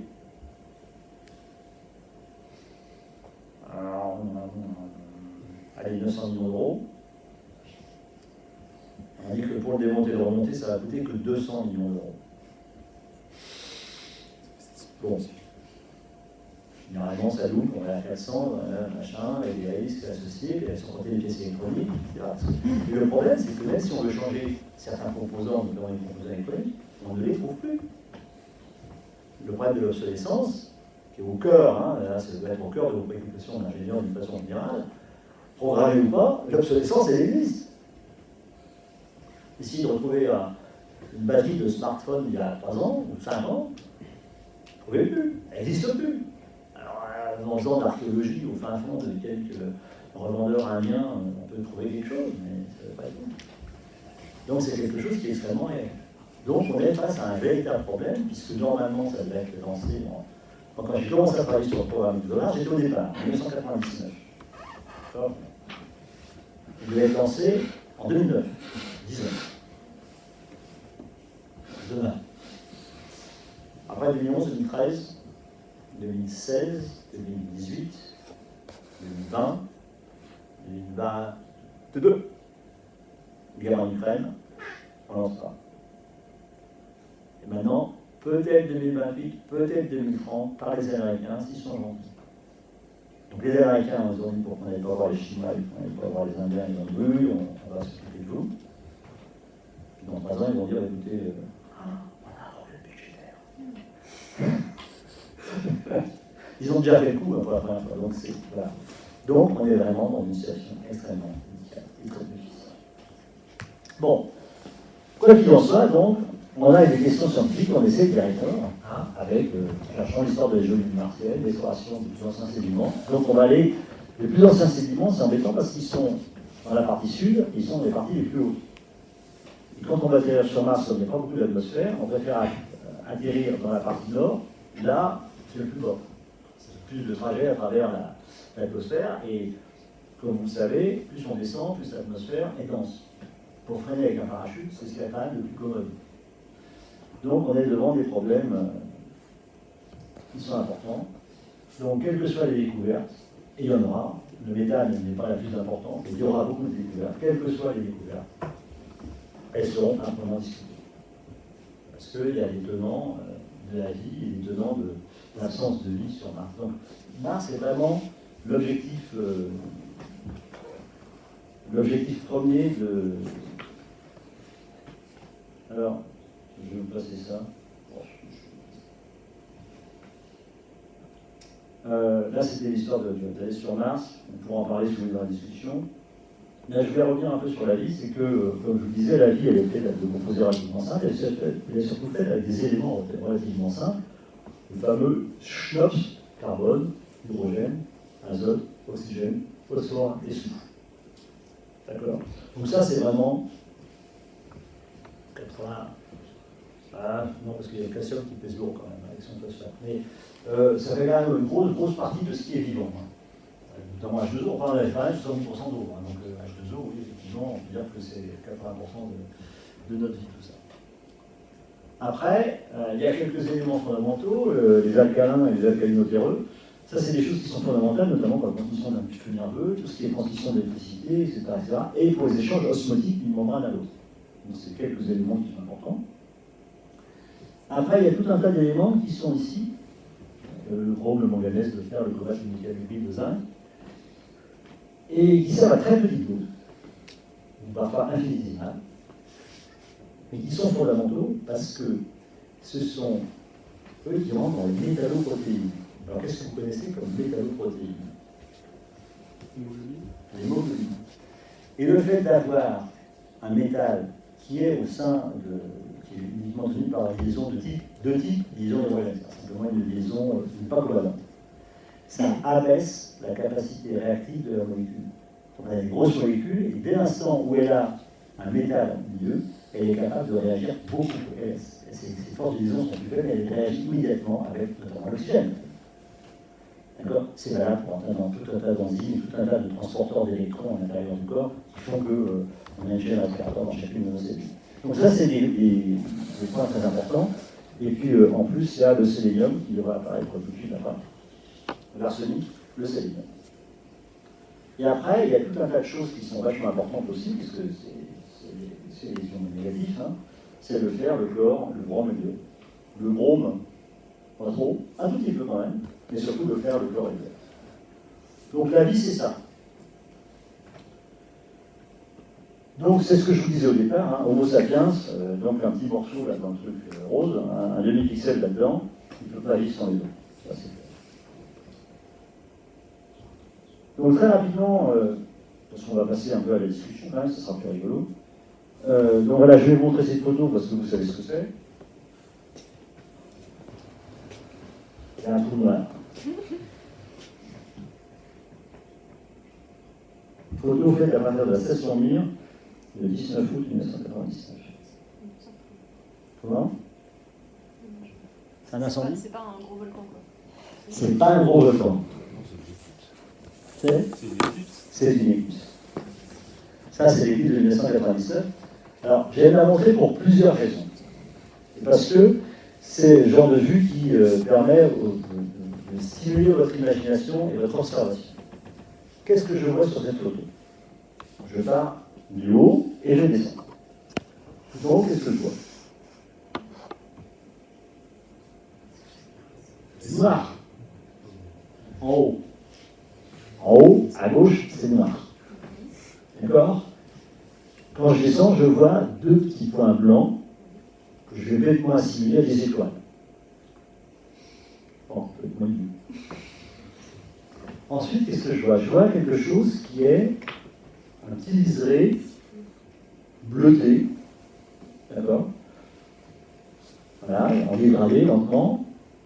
C'est quoi le bleu? Qu'est-ce qui fait que c'est bleu? Allez-y. Oui. La diffusion dans l'atmosphère. La diffusion de l'atmosphère, oui. Mais quelle diffusion? C'est la diffraction. C'est la diffraction liée à l'oxygène. Si on n'avait que de l'azote de gaz carbonique, on ne serait pas bleu. C'est vraiment la diffraction liée à l'oxygène qui nous donne cette ciel bleu. Donc ce que l'on voit, grosso modo, dans ce petit fin liseré, c'est l'atmosphère dans laquelle on vit. Pas gros, hein? D'accord? Après, on voit du blanc. Ce blanc, si on n'était pas, si on est des gens pas trop malins, on va dire, ça peut être de la glace ou des nuages. Comme ça, on ne peut pas faire la différence entre la glace et des nuages. D'accord? Et on voit des choses qui sont vaguement bleues, donc on assimile vaguement à de l'eau. Donc, on a une planète aqueuse qui contient de l'eau, alors sous forme de glace et de la liquide. Donc, si on a de la liquide, si on a de l'eau solide et de l'eau liquide, on a forcément de l'eau sous forme de gaz, de la vapeur d'eau quelque part. Et la vapeur d'eau, on la voit quand elle se condense sous forme de nuages. Je rappelle que les nuages, ce n'est pas de la vapeur d'eau, c'est des gouttelettes d'eau. D'accord? De l'eau liquide. Voilà. Et alors, l'intérêt de voilà, c'est vous voyez ce que c'est qu'une éclipse, donc l'ombre de la Lune sur la Terre, avec sa zone de totalité au milieu, et puis vous voyez bien ce que ça veut dire qu'une zone d'éclipse partielle. Voilà, donc cette photo, elle a été prise par Jean-Pierre Ignoré à bord de la station spatiale Mir. Quand il est descendu, les gens voulaient la mettre à la poubelle. Moi, j'ai trouvé qu'elle était très jolie. Et donc, j'ai demandé à ce qu'on la garde. On l'a publiée, elle a été publiée, elle a été distribuée à tous les agents du CNES, parce que j'ai trouvé que c'était quelque chose d'extrêmement fort. Le plan télévision, puis c'est vraiment une photo qui était prise par la zone française. Donc voilà, donc je vais arrêter là-dessus, puis après je réponds à vos questions, si ça m'intéresse de discuter. Si ça vous suffit, je peux encore vous tenir pendant 3 heures, on peut voir les exoplanètes, les satellites glacés, etc. Mais bon, on va rester là pour l'instant, d'accord? Simplement, les gens parlent, disent qu'on va aller sur Mars. Je pense que vous avez entendu parler. Il y a même Planète Mars qui est prête à partir, il y a même Mars One qui avait commencé à vendre des tickets, enfin bon. On peut aller sur Mars, on peut explorer Mars. D'accord? On peut, ça veut dire qu'on le fera, mais on peut y penser. On a un certain nombre d'éléments qui existent d'ores et déjà, et il y a quelques points à régler, mais ils ne sont pas réglés, mais on peut penser qu'on va les régler. On peut éventuellement envisager d'établir une sorte de base permanente occupée de temps en temps sur Mars, comme Concordia au pôle Sud, par exemple. Faire de la science, dire qu'on y est, comme la Station spatiale internationale. Ok. Après, c'est établir sur Mars, établir une population qui va vivre toute sa vie dans des bidons, toute sa vie, plusieurs vies. Ça, c'est pas possible. Et en tout cas, Mars ne peut pas être un établissement autonome qui fabrique ses propres ordinateurs, ses salades, ses tomates, ses patates, ses voitures, son pétrole, ça n'existe pas. Et donc, il n'y a qu'un seul vaisseau spatial pour l'espèce humaine et, je dirais, la biodiversité terrestre, dont l'espèce humaine est une infime partie, mais qui a besoin du reste, il n'y a pas de secret, c'est la Terre. Donc voilà, donc ne croyez pas toutes les bêtises que les gens vous racontent, parce que ce sont des bêtises. Et moi, je suis même plus que ça. Faire croire qu'il y a une planète B, c'est criminel. Il ne faut pas hésiter à le dire. Et il ne faut pas hésiter à le dire. Je discutais avec, avant qu'il soit prix Nobel, avec Michel Taylor, Michel Maillan, qui est prix Nobel parce que c'est lui qui a découvert la première exoplanète. Il dit, mais ensuite, je ne peux pas le dire, on va m'attaquer. Il faut que les milliers de personnes disent, arrêtez vos conneries, c'est criminel. On peut explorer, on peut chercher, on peut faire de la découverte, on peut faire de la science. Ça, c'est normal. Mais faire miroiter une planète B, ça, c'est criminel. Et je pense que ça, je le dis parce que vous êtes jeune, parce que vous allez vivre avec ça, et je pense que vous avez déjà entendu parler de ça, et que c'est à la mode, et que c'est mainstream, ça fait bien de dire, ouais, on va aller sur Mars. Non, non, non et non. On n'ira pas vivre sur Mars pour établir une civilisation qui va vivre dans des bidons et qui va y mourir. Ça n'existe pas. Donc voilà, je suis prêt à répondre à vos questions, si ça vous amuse.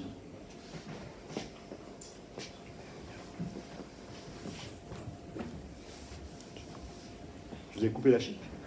Ouais. Est-ce qu'on connaît des organismes terrestres qui pourraient vivre sur Mars, par exemple, si on les y emmenait?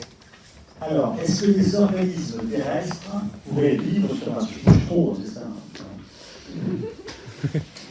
Je vais essayer de me calmer, je vais me laisser le dire. Alors, est-ce que les organismes terrestres pourraient vivre sur Mars? La réponse est oui et non. Vivre, qu'est-ce que c'est? Vivre, c'est se nourrir, grossir, se diviser, se multiplier et évoluer, pour simplifier. Voilà. Pour ça, il faut de l'eau liquide. Actuellement, sur Mars, en surface, et probablement dans une certaine profondeur, il n'est pas possible d'avoir de l'eau liquide. L'équation d'état, c'est très simple, c'est pas possible. D'accord? Il faut au moins 6,3 milliards de vapeur d'eau dans l'atmosphère. Il n'y est pas. Là aussi, quand on parle de terraformation de Mars, ça demande simplement de l'eau, de l'azote, plein de choses. Quoi. Et quand on dit qu'il en manque, c'est pas 10 tonnes, hein. C'est des milliards de tonnes. Pour ramener la même quantité d'eau sur Mars à ce qu'il y a sur Terre, il faudrait 100 millions de comètes. Il faudrait détourner 100 millions de comètes. D'accord? Good luck. Bon. Donc, vivre à ce sens-là, non, il ne peut pas y avoir de... Sans doute. Non, on essaie de prendre des précautions pour éviter. Mais franchement, voir d'un seul coup la planète se transformer avec des lichens partout, on peut considérer que ce n'est pas possible.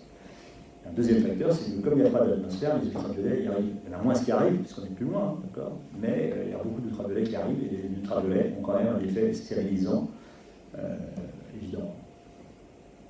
Donc, voilà. Voilà ce qu'on peut dire aujourd'hui.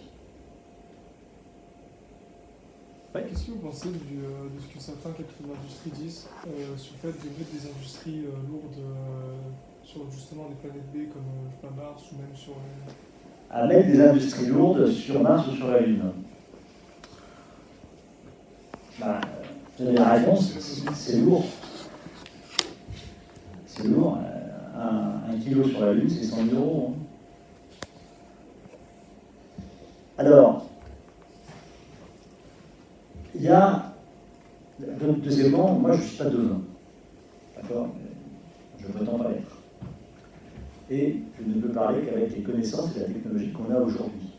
Il y a des choses qui semblaient impossibles, le canal de Panama, c'était impossible, le canal de Suez, c'était impossible, il existe, hein, il fonctionne. Donc, je suis très prudent de ce côté-là. J'essaie d'être affirmatif sans être péremptoire. Donc, pour faire une industrie lourde, actuellement, il faut de l'énergie. Et il faut des matériaux à transformer en d'autres matériaux. Donc s'il faut importer l'énergie et les matériaux pour faire une industrie lourde quelque part, et rapatrier, parce que le marché sera au sol, il sera sur Terre, et rapatrier tout ça, ramener sur Terre, la rentabilité de la chose est quand même assez douteuse. les gens pensent installer des sortes d'industriaux, entre guillemets, s'il y a une ressource sur place. Une ressource, pour simplifier, c'est une ressource minière. Donc ça veut dire que c'est une concentration, à un moment donné, d'un certain nombre de roches, de minerais, de composés, qui sont généralement liés, pas tous, mais pour la plupart, en tout cas, à ce qu'on appelle le lessivage et aux surfaces sédimentaires. C'est-à-dire l'eau qui s'écoule, qui use, et puis à un moment donné, elle s'accumule à un endroit, et avec des conditions de température, de pression, etc., il y a ce condense du gypse, ce condense du cuivre, ce condense, etc. C'est un peu idiot. Il n'y a pas de mine. Il peut peut-être y en avoir quelques-unes avec du volcanisme, au fond du basalte. Enfin, à ma connaissance, on ne va pas chercher des minerais dans le basalte des volcans. On va chercher dans des roches sédimentaires. Donc, j'ai un doute là-dessus. Et après, il y a un aspect coût. L'énergie doit venir. Plus les gens.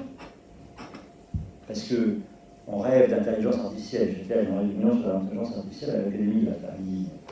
On parle d'intelligence artificielle, on parle d'impression 3D, etc., etc. Il faut quand même faire les machines, il faut les faire tourner, pour l'instant, ce n'est pas quelque chose qui a un sens. Maintenant, si quelqu'un peut proposer un projet précis, il faut l'étudier. Il ne faut pas rejeter des choses simplement sur des impressions. Pas parler des impressions personnelles. Et donc, moi, j'ai des travaux sur Mars. Honnêtement, non, c'est tellement loin. 2 ans, voilà. Alors, après, il y a des rêves d'aller se mettre sur un astéroïde. L'astéroïde, c'est très bien, mais on est incapable de connaître la composition d'un astéroïde à distance. On peut avoir une idée de sa densité s'il y en a 2 qui tournent l'un autour de l'autre. Par des forces d'inertie, on peut calculer ce genre de choses. S'il est tout seul à se trimballer, on n'a pas cette densité. On a beaucoup de mal. Et même en spectro, la spectro, elle regarde le premier micron, et le premier micron, c'est de la poussière, de silicate qu'on a partout. Donc on n'est pas capable de déterminer la composition d'un astéroïde simplement à partir de son observation. Donc il faut y aller. Quand on avait fait des études pour aller explorer des astéroïdes de plus de 300 mètres, c'était la mission Marco Polo. Moi j'ai commencé à travailler là-dessus en 1996-2007. Il n'a pas été retenu, mais on a fait quand même les études. Il y avait 5 astéroïdes d'intérêt en 20 ans. Il fallait entre 5 et 7 ans pour y aller. C'est ce que font les Japonais avec leurs égouts, etc. D'accord ? Ils ont ramené la première fois 50 mg, la deuxième fois 10 grammes. Mais pas encore dans l'industrie lourde. D'accord ? Voilà, donc sans compter qu'il faut pendant ce temps-là que les ergols, parce que les ergols soient conservés, etc. Si vous produisez sur place, ça va prendre du temps, ça va pas se faire en 2 jours. Donc c'est pour ça que pour l'instant, c'est des projets qui ont permis en fait aux États-Unis. Pourquoi ces projets ont été faits ? Aux États-Unis, ils ont passé, alors je reviens, l'espace est régi par ce qu'on appelle le traité de l'espace, Outer Space Treaty de 1976, signé par les Nations Unies, par tous les pays, pratiquement, les Nations Unies, et qui dit beaucoup de choses, entre autres, mais qu'on ne peut pas s'approprier quoi que ce soit dans l'espace. L'espace, l'univers est un bien commun de l'humanité. C'est grand l'univers. Bon, l'univers est un bien commun de l'humanité. Donc les Américains ont dit, ils ont fait passer un Space Act qui dit oui mais on a le droit d'exploiter quelque chose pour l'intérêt de l'humanité. Entre guillemets pour les Américains.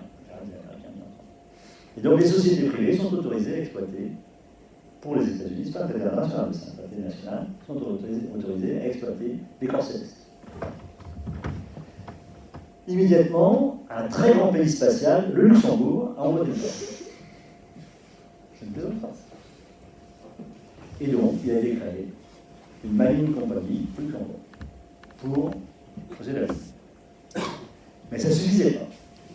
Donc, les Américains ont commencé à faire signer des traités bilatéraux entre eux et les autres pays, qu'on appelle les accords Artemis, pour aller sur la Lune et Mars. Vous allez entendre parler de la mission Artemis, mais au nom de la mission, il y a un accord bilatéral, Artemis, qui a été signé par la Mongolie, l'Arabie Saoudite, les Émirats Arabes Unis, Israël, le Brésil, la France, l'Allemagne, l'Italie, etc. En ordre dispersé, bien sûr. L'Allemagne n'a pas signé. L'Allemagne n'a pas signé. Parce que justement, il va vraiment de rester. Et qui déclare qu'on ne peut pas s'approprier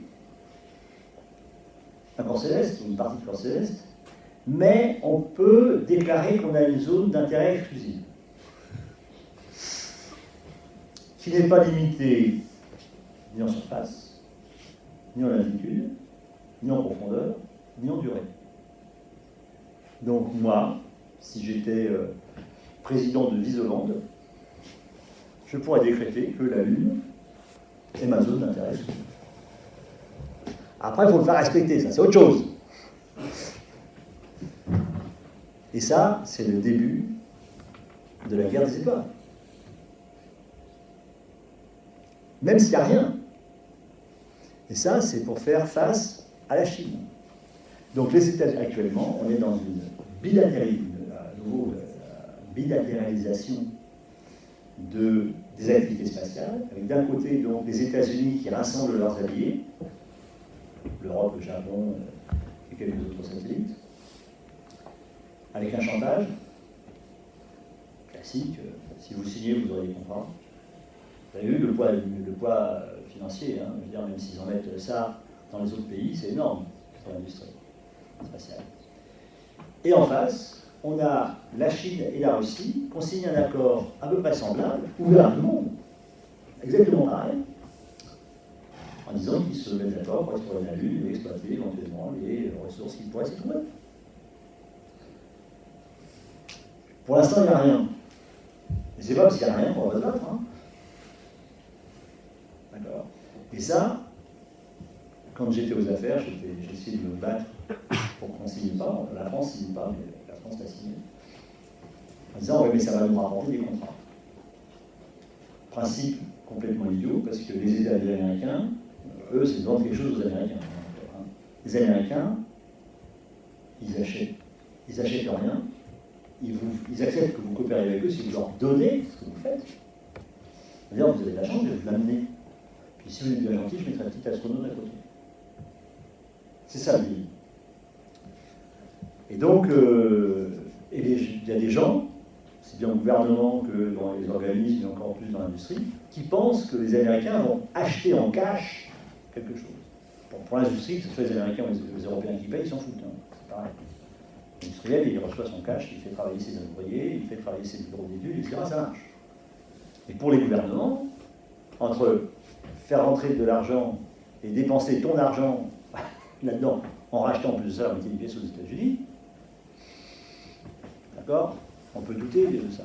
Et les Américains ils n'achètent à l'étranger que ce qui leur est stratégiquement indispensable. Et si c'est vraiment stratégique, ils rachètent la boîte. C'est simple. Donc, il y a une illusion, comme à un moment donné, il fallait absolument investir en Chine, tout le monde a investi en Chine, on n'a plus d'amoxicilline, on n'a plus d'antibiotiques, on n'a plus de sirop pour la toux, on n'a plus rien. Ah oui, c'est fait en Chine. Quand la Chine tousse, on a la fièvre. Donc ça, c'est un peu embêtant. Et bien là, c'est pareil, c'est les Américains vont nous acheter. De ma petite faible expérience à mon niveau, je peux garantir autre chose, c'est que les Américains, ils n'achètent jamais quelque chose qu'ils peuvent obtenir sans payer. Jamais. C'est l'exemple type, c'est l'ESM, European Service Module de la capsule Orion, qui est fait par l'Europe, donné aux États-Unis pour voler, et on est très fiers parce que nous, on est sur Orion. Ils sont vachement contents. Eux, si vous voulez le faire, ils sauraient le faire. Franchement, ça leur permet d'économiser 300 millions de dollars à chaque lancement. Un lancement, ça coûte 3 milliards. Donc ils économisent 10%. C'est pas rien. Nous, on est vachement fiers. Mais ça nous a rapporté, sur le plan macroéconomique, à l'Europe, ça a rapporté zéro. Ça a même coûté parce que la moitié des composants de l'ESM, ils sont achetés aux États-Unis. D'accord. Ou sous licence américaine. Les processeurs, boîtes de processeurs en Europe, vous pouvez les chercher. Hein. D'accord? Les capteurs, tout un tas de trucs, etc. C'est pareil, il y a un marché. Vous avez vu la différence des marchés? Capteurs d'étoiles, ils en font 5000 par an. On en fait 5. Bon, ben, c'est tout. Hein. Point de vue compétitivité, même si tout ça n'a pas forcément. Le rêve des Français et des ingénieurs que vous allez être bientôt, c'est de faire beau. Les Américains sont ravis pour faire utile et nécessaire. Pas plus. Pas de fioriture. Pour faire de la série. D'accord? Et donc ça, c'est la grande différence. Nous, on essaie, c'est exactement le problème que l'on a eu avec le module italien. Donc on a envoyé la station spatiale. Les Italiens ont fait un module pour ravitailler la station spatiale. C'est un module qui allait dans la soute de la navette spatiale. Quand il est arrivé en haut, vous pouvez le lancer par une fusée de façon indépendante, quand il est arrivé à proximité de la station, un bras le saisissait, c'était prévu, l'amenait et faisait la costelle. En France, on est malin. On a dit, nous, on va faire un avion spatial qui va accoster tout seul. Et donc, on a fait le programme Columbus. Donc, avec ce module de ravitaillement, le cargo, Columbus, comment il s'appelait le cargo? ATV, Automated Transfer Vehicle. ATV. Automatique. On le lance en haut d'une fusée, c'est un gros bidon pareil, mais il va accoster tout seul. Donc, il a fallu développer toute la technologie du rendez-vous automatique dans l'espace. Doubler de conditions de sécurité, parce qu'il y avait un vaisseau habité, un vaisseau pas habité, donc il fallait qu'il y ait, c'est pas des redondances, c'est des doubles, triples redondances à l'intérieur du vaisseau pour être sûr qu'il n'allait pas impacter la station spatiale internationale. Petit problème qui aurait pu se poser. Et donc, pour ça, on a dépensé des sommes folles pour acquérir cette compétence. Qu'on a fait voler 5 fois, on a refermé le dossier, on l'a enterré quelque part, personne ne sait où. Et peut-être que dans 20 ans, on va le refaire, mais on ne sera pas oublié. Et donc, voilà, on a voulu faire quelque chose de hyper performant. Sur le plan technique, ça marche, c'est très bien. Il n'y a pas de marché, il n'y a pas d'avenir, il n'y a pas de série. On a fait un bel exercice de style. À part que ça a coûté très cher à l'État. Grosso modo, c'est autour de 3-4 milliards. Donc voilà, donc pour ça que je dis, il faut être mesuré. Les Américains le savent, ils savent faire des choses originales, hein, ils savent faire des gros trucs quand même. Hein.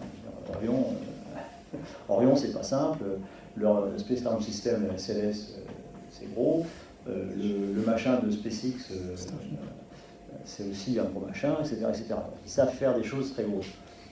Avec des budgets qui sont très gros aussi. Hein. D'accord, pas avec une petite budget. Voilà, donc c'est l'exemple type pour moi. On verra ce que ça donnera. Il y a des élections dans 6 à 8 mois. Les commissaires vont changer. On verra ce que ça donnera avec le temps. Et si les délires des uns deviennent des fantasmes des autres. Pour simplifier. Enfin bon, Yospa existe. Copernicus, ça continuera, ça c'est sûr. Galileo, ça continuera. GovSatcom et le satellite de télécommunications, c'est autre chose. Voilà, d'autres questions? Moi, je me demandais quelle peut être l'importance d'Euclide et JWST en exobiologie en général. Alors, Euclide et JWST. Euclide, honnêtement, pour l'exobiologie proprement dite, dans mes connaissances actuelles, je dirais pas grand-chose. Il y a un petit programme exoplanète dans Euclide, mais bon, ces exoplanètes, on a raccroché à ça aux exobiologies. C'est pas parce qu'il y a des exoplanètes qu'il y a de la vie dessus et qu'il y a des exobiologies. Simplement, ça a été rattaché, ça m'est tombé dessus, il y a eu des lettres d'insultes et de protestations parce que je m'en occupais, puis après on s'est calmé et on a commencé à travailler sérieusement. Ah oui, c'est la vie. Hein. Il n'est pas astronome, il n'y connaît rien. Je dis, si j'y connais rien, justement, je vais vous sauver. Je les ai sauvés en plus. Bon, ça c'est bien. JWST, il y a un très gros... Alors, dans JWST, il y a un programme d'observation très important sur les exoplanètes. Donc là aussi, on va aller dans les exoplanètes avec de la spectro-infrarouge pour un certain nombre d'entre elles. Mais ce n'est pas des milliers, hein. C'est peut-être entre 20 et 50. D'accord? Elle est déjà connue ou pas loin d'être connue. Donc voilà. Donc on va commencer à faire un peu de spectro, et donc ça va nous donner des arguments chimiques sur des planètes comme ci ou comme ça peut avoir un petit peu d'atmosphère, ou ça peut avoir de l'eau, ou bien ça a une telle température, etc., etc. Donc là on va pouvoir commencer à, je dirais, donner une certaine description de la zoologie des exoplanètes. Parce que pour l'instant, la plupart des exoplanètes, hein, c'est quand même des boules blanches, pour simplifier. D'accord? Donc on va essayer de mettre derrière quelques petites couleurs dessus, et là, JWST va servir. Deuxièmement, JWST, comme d'ailleurs le Hubble, il va aussi faire des observations à l'intérieur du système solaire. Et là, il y a des observations, notamment des satellites, des lunes glacées des planètes géantes, hein, pour simplifier Europe, Titan, Encelade, plus d'autres, mais bon, disons cela, notamment pour Europe détecter éventuellement les geysers, les plumes qui sortent. Parce que ça voudrait dire qu'il y a une activité, ça confirmerait la présence d'une activité à l'intérieur de la planète liée à la rotation, à l'effet de marée terrestre qu'elle a. Et deuxièmement, au fait qu'il y a de temps en temps des plumes qui sortent. Et donc on peut avoir accès à travers ces plumes à la composition interne de cet océan. Ce qu'on a fait pour Encelade, ce que les Américains ont fait avec Cassini pour Encelade. Le seul problème, c'est que les plumes, on ne sait pas quand est-ce qu'ils vont sortir, et on ne sait pas combien de temps ils durent.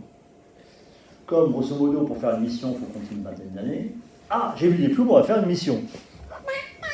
Sur les boulons, la clé 10, et on y va, on construit, on lance. Quand on arrive, il n'y en a plus. Et ça, c'est absolument imprévisible. Donc ça, c'est un énorme problème. Bon, par contre, le fait d'avoir des observations récurrentes, précises, avec de la spectrométrie bien précise, ça va quand même permettre de mieux connaître cet environnement. Deuxièmement, avec l'observation des étoiles et des exoplanètes, on va mieux caractériser les relations entre le Soleil et les planètes. Entre les étoiles et les planètes extrasolaires qui sont autour, les radiations, les rayonnements, les poussières, etc., etc. Et plus, probablement aussi, quelques notions supplémentaires, mais ça va être un peu plus difficile, sur quelques grands nuages moléculaires et la composition avec plus de précision de ces nuages moléculaires. Donc c'est de l'exobiologie vue de très loin et de très haut quand même. Alors c'est une question que j'imagine vous avez déjà eue plusieurs fois, mais est-ce que vous pouvez plutôt en parler sur les types de vie qui ne sont pas forcément basés sur le carbone, parce qu'avec la mission par exemple Dragonfly au niveau de Titan, il me semble, c'est ça le nom Oui, Titan, il y a le carbone, c'est le coup de CH4. Oui, bien sûr, mais... CH4. Alors, les hydrocarbures en tout cas. Alors, les carbone ou pas de carbone? Alors, on va retourner aux bases, c'est-à-dire au tableau de Mandel. Alors, on est d'accord qu'a priori... Ah non, ça c'était ma copine italienne, c'est pas grave. Donc, alors, je vous donne mon raisonnement à moi, qui n'a jamais été contredit par mes amis chimistes et des profs de chimie de l'université, mais enfin, c'est quand même que mon raisonnement à moi, je ne suis pas prof de chimie, hein, d'accord? Pour faire quelque chose de compliqué, en 3D, il faut que l'élément puisse avoir 4 liaisons. D'accord? Si j'en ai qu'une, O2, O3, au-delà, on ne sait pas faire. Donc, H, H2, H3, ça n'existe pas. Enfin, pas avec le 3, comme 3 atomes, mais le lithium, oui, mais c'est autre chose. D'accord? Donc, si j'ai qu'une liaison, je fais rien. Si j'ai 2 liaisons, je peux faire une ligne. Alors, elle peut s'embobiner, mais je fais une ligne. D'accord? Si j'ai 3 liaisons, je fais un plan. Alors, c'est un plan plus ou moins contourné, hein, mais c'est un plan. Si je veux faire une structure vraiment en 3D, il n'y a que la colonne carbone, silicium, germanium, étain et plomb. Le flémorium. Bon, allez oublier, d'accord. Alors en fait, si on regarde pour des raisons d'électronégativité que je ne peux pas vous expliquer, mais qu'on indique, hein, le plomb et l'étain, on s'en sert pas, parce que justement, pourquoi on faisait des récipients, des tuyaux en plomb et des récipients en étain? Parce que justement, ils ne s'oxydaient pas, ils ne bougeaient pas. Ils étaient éternels.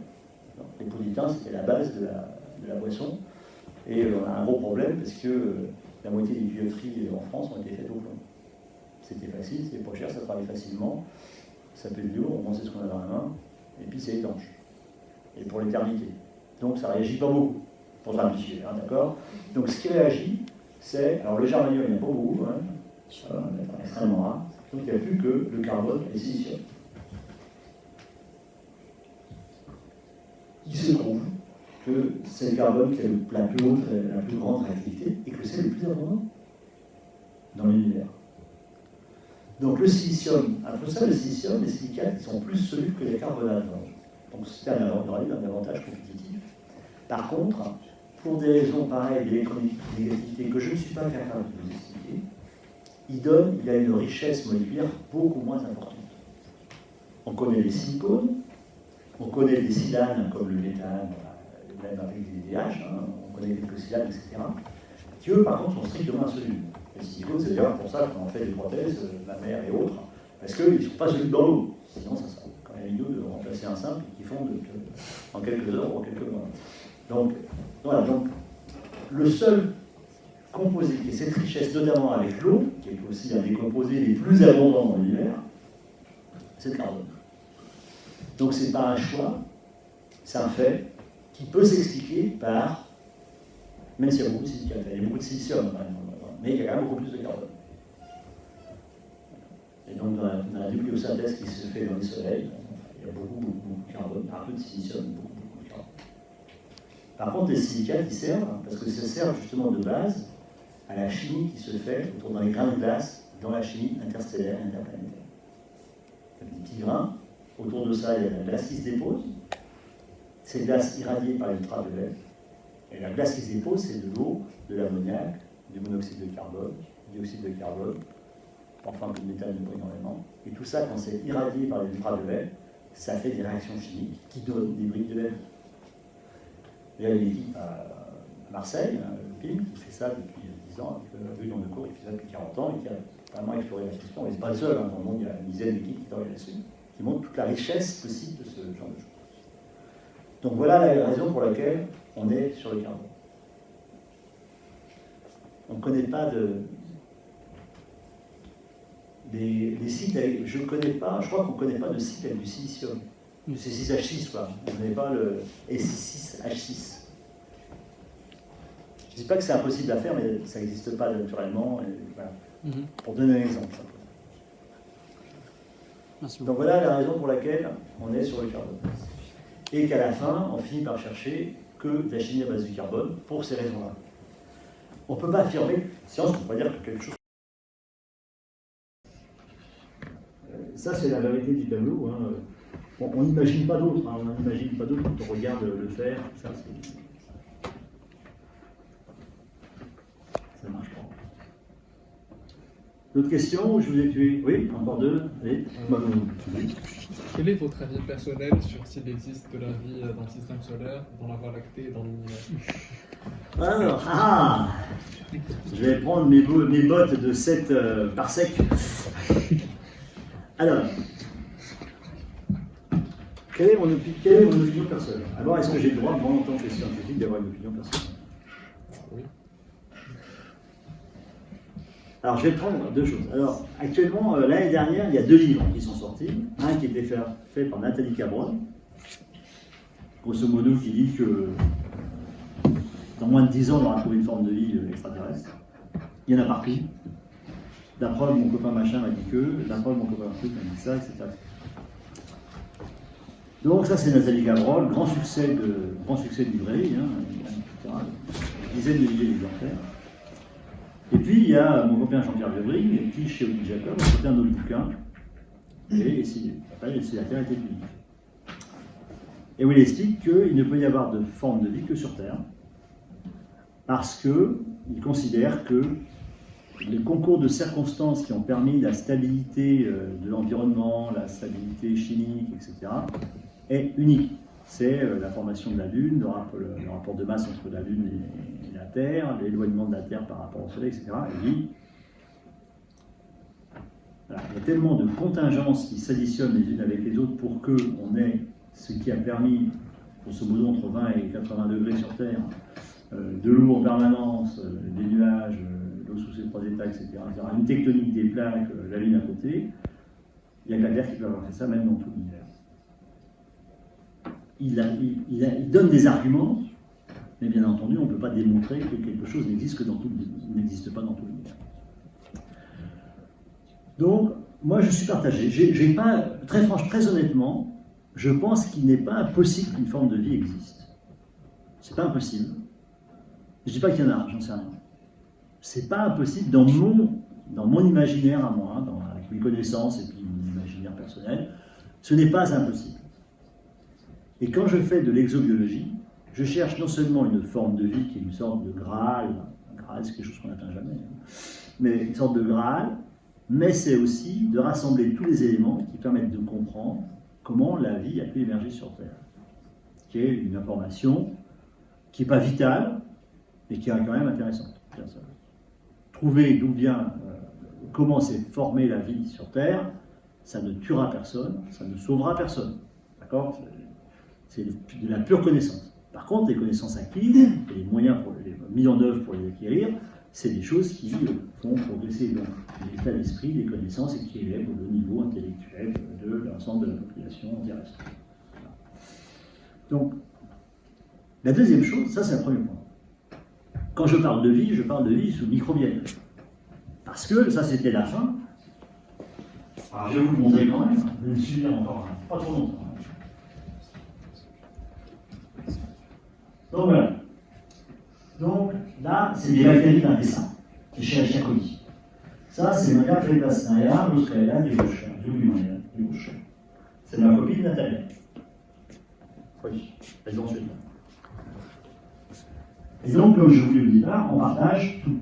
Donc, il y a des gens qui disent, il y a un vecteur qui nous amène de Lucas à la magnifique, adorée, petite Amilorus. Amilorus. J'ai connu, elle avait 12 ans. Donc, elle est grande. Et donc, on prend des gens parce qu'il y a un vecteur qui amène obligatoirement de là à là. Et ça, c'est une opinion qui est partagée par quelques scientifiques, par beaucoup de décideurs, par des gens, sans même présenter des gens, des collègues à moi, qui nous disent bien sûr, c'est normal, ça va de plus en plus compliqué, on commence par quelque chose de simple et on finit par quelque chose de très complexe, pas comme nous. Je vais pas la fréquence accompagnée, mais bon. Ceci étant, rien ne prouve qu'un être humain, c'est plus complexe qu'une bactérie. Une toute petite cellule comme ça, elle remplit toutes les fonctions. Nous, il faut qu'on en ait plein, on a des organes, c'est pour ça qu'on sommes des organismes dits supérieurs, on a des organes différents, etc. Donc, je ne sais pas ce qu'est la notion de complexité, je ne sais pas la mesurer. D'accord ? Mais, c'est vrai qu'il y a une filiation entre les deux. On a les mêmes acides aminés, les mêmes cycles, etc. Mais, il n'y a pas de vecteur. Et pourquoi il n'y a pas de vecteur ? Parce que c'est ce que je vous ai expliqué au départ avec la notion d'évolution. C'est que cette biodiversité, la biodiversité qu'on connaît, c'est ce qu'il y a à l'extérieur. Ça, c'est mort. Tout ce qu'il y a à l'extérieur, c'est biodiversité. Elle est le résultat de milliards de mutations et de milliards de facteurs de sélection. Comme je vous le disais, pour une bactérie, le facteur de sélection, c'est le centimètre qui va en haut. Donc ça, c'est des milliards de hasards, des centaines de milliards de hasards, avec des centaines de milliards de circonstances particulières. C'est ça qui fait l'évolution. Et donc c'est quelque chose qui ne peut pas se reproduire. D'accord ? Donc, les formes de vie qu'on va aller chercher, je ne sais pas quelles elles auront, elles commenceront toujours, en tout cas, par une cellule unique, un Lucas ou quelque chose comme ça. Après, ce que ça donnera au cours de l'évolution qui se produira, alors là, science-fiction, hello, learn from Mars, je ne vois pas de Sirius, no way. On ne peut pas avoir d'identique de notre côté, on ne peut pas avoir des personnes qui nous ressemblent, etc., etc. Donc, si on cherche des formes de vie, on va chercher des formes de vie. On va commencer par des choses avec des bactéries, parce que de toute façon, sur Terre, 95% de ce qui est vivant, de la biomasse, c'est des bactéries. Tout ce qu'on voit, c'est moins de 5% de la biomasse terrestre. Les plantes, les animaux, etc. C'est infinitésimal. Donc on va chercher des bactéries. Après, qu'il y ait des organes ou des organismes qui se soient développés sur une planète, s'il y a une première bactérie, je ne sais pas ce... Après, c'est les 5% de la planète qui vont faire cette évolution, mais en tout cas, il n'y a pas de vecteur dans l'évolution. Et c'est ça qu'il faut retenir, c'est qu'il n'y a pas de vecteur dans l'évolution, quoi qu'en dise un certain nombre de scientifiques. Et donc, c'est pour ça que Maya, Maya, Maya, Toskaya Yevushka est absolument unique. Donc voilà, donc il n'y a pas de vecteur dans l'évolution. Alors, l'autre question, c'est si une forme de vie existe quelque part dans l'univers, est-ce que je vais pouvoir la détecter? Et là, on arrive au problème des biosignatures. Alors bon, hello, goodbye, ça va? Ça, c'est une biosignature. Peu de chance de la trouver quand même. Donc, les biosignatures, j'ai tué le micro. Peut-être une batterie. Ou je l'ai éteint. Il clignote, ouais, je pense qu'il est pas. Bon, pas grave, j'ai pas besoin de micro. Au-dessus de la plaque, ça retransmet. Si je me mets sous la plaque, ça marche mieux. C'est une douche sonore. Déclenchez pas l'eau. Je fais pas de concours de t-shirt mouillé. Donc, Ça marche. ça marche. C'est moi qui l'avais cassé. Non. Alors, est-ce qu'on pourrait la détecter? Alors, bien entendu, il y a le SETI, Search for Extraterrestrial Intelligence, qui a lancé un programme d'observation, d'écoute de signaux modulés qui pourraient faire penser à un langage, etc.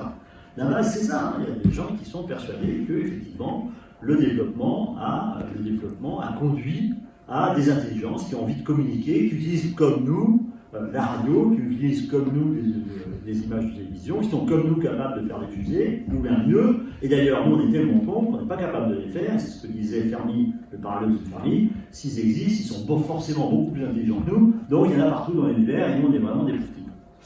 Bon. Je pense qu'il n'y avait pas un peu à visiter du Chianti, là, ce jour-là, mais voilà, c'est pas, pour moi, ça n'a pas de sens, ce genre de choses. Il n'y a pas de moindre support, la moindre réalité. Si une forme de vie existe, on va les détecter par les traces qu'elle va laisser dans l'environnement de sa planète. Quand j'étais petit, il n'y a pas très longtemps, il y a une dizaine d'années, une quinzaine d'années, 99 ans, ça fait beaucoup de plus de 25 ans. Donc, la biosignature, c'était facile. Il fallait trouver une atmosphère avec de l'eau, de l'ozone qui est de l'oxygène O2, et quelques, si possible, quelques hydrocarbures. Méthane, quelque chose qui est un peu quand même, qu'on peut trouver dans l'atmosphère à température ambiante. Au liquide, ozone, parce que c'est l'oxygène, on ne sait pas le détecter, hein, il n'y a pas de vibration, donc il n'y a que l'ozone qu'on détecte en infrarouge. Donc si on détectait ça, youpi, on avait 3 biosignatures Caritas. Et là, il y a une Salgarine, Salgars.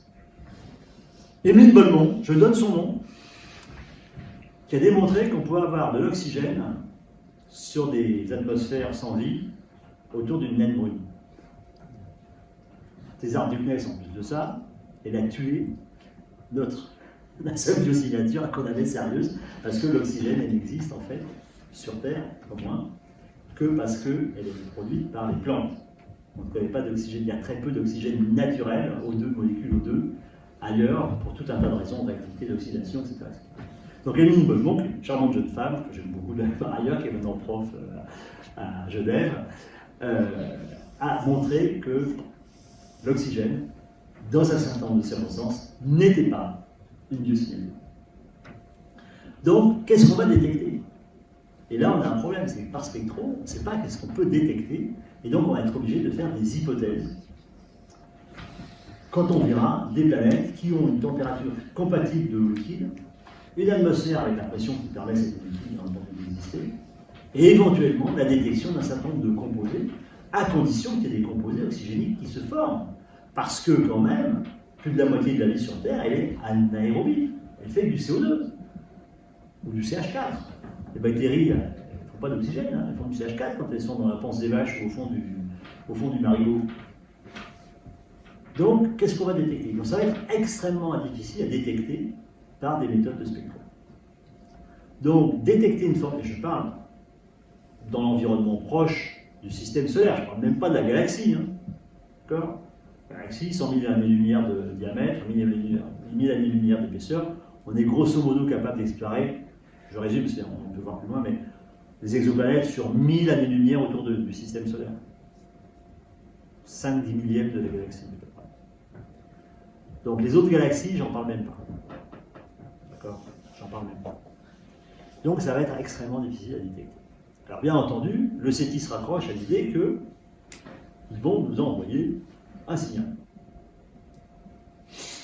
Donc, on part de l'hypothèse que l'évolution a mené à la création, à la formation de sociétés intelligentes, techniques, manufacturières, capables de fabriquer des instruments, et que cette société manufacturière s'est tournée vers l'espace en utilisant des moyens de communication électromagnétique, la radio, avec suffisamment de puissance pour qu'on puisse capter quelque chose. Sachant qu'un signal, la force d'un signal est inversement proportionnelle au carré de la distance qui nous en sépare, qu'on est forcément dans des années-lumière et des années-lumière, je ne parle pas des galaxies. La force du signal, elle va être, ou bien c'est un énorme phare, c'est un pulsar, c'est un pulsar, c'est autre chose.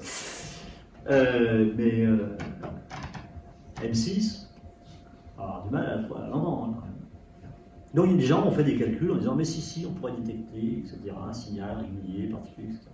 Mais ça fait tellement d'hypothèses qu'on est hors de la science. Si jamais ils trouvent quelque chose, on est idiot.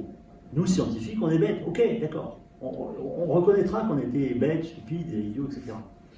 Mais c'est impossible de mobiliser des sommes faramineuses pour écouter un signal hypothétique qu'on n'a aucune raison de penser, avec les connaissances qu'on a aujourd'hui, qui puisse exister. C'est un pari, c'est comme jouer à la tombola, mais même quand on joue au loto, on sait qu'il y a un gros lot.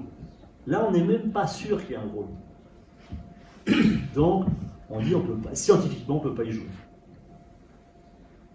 Je vais vous raconter une histoire. Vous êtes peut-être allé de temps en temps dans une fête foraine. Généralement, il y a un petit malin qui fait une tombola avec un lot unique. Une moto. Une moto, une Harley Davidson. Allez, 10 € les 5 billets. Allez, vous en prenez 30, allez, 20 €. Vous croyez qu'il y a un ticket gagnant dans les tickets qu'il y a là? Bien sûr qu'il n'y a pas de ticket gagnant. Le gars, il dure 5 ans comme ça, il a payé 200 fois sa moto, puis un jour, il met un ticket gagnant, peut-être qu'au bout de 5 ans de plus, c'est quelqu'un qui va gagner. Mais s'il y a des gens qui pensent qu'il y a un ticket gagnant dans la corbeille qu'on vous tend, vous êtes bien naïfs. Bah, c'est comme les gens du CETI.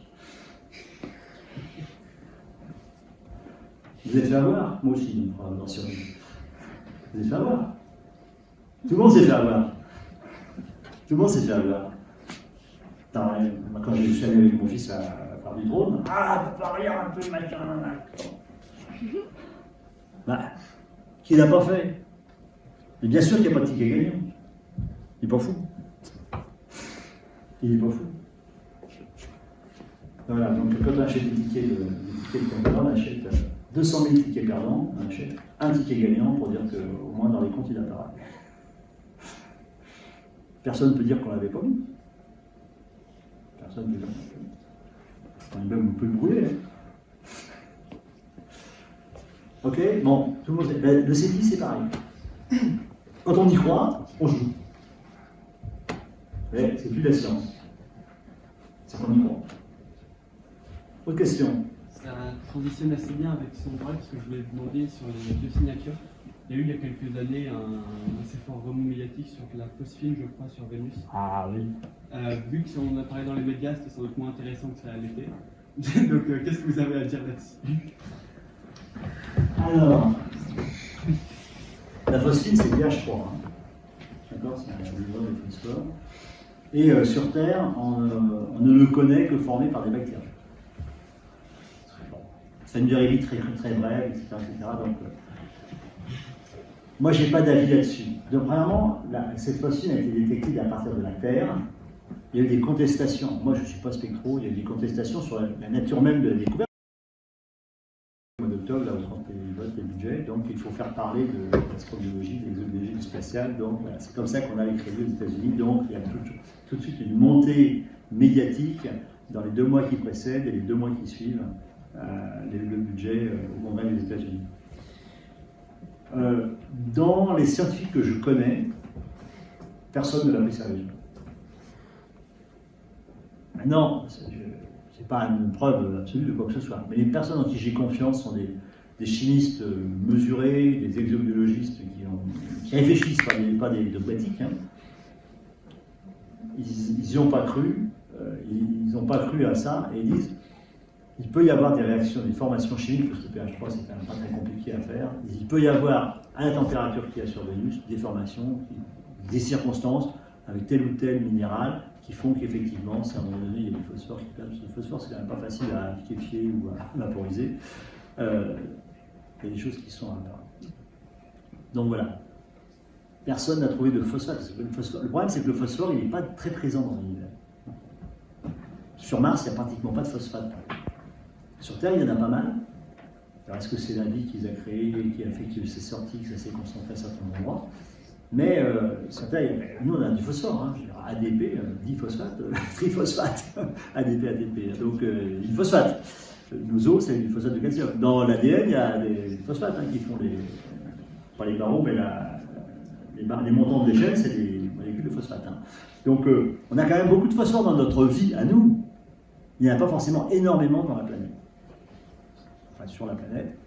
Et donc, c'est un des composés qui sont manquants dans la plupart des analyses qui n'ont pas été découverts, en tout cas, ou trouvés, parce que peut-être qu'ils sont sous forme minérale et qu'on ne peut pas les détecter, hein, simplement, sur les observations qu'on peut faire dans les corps célestes proches. Donc voilà, donc la phosphine,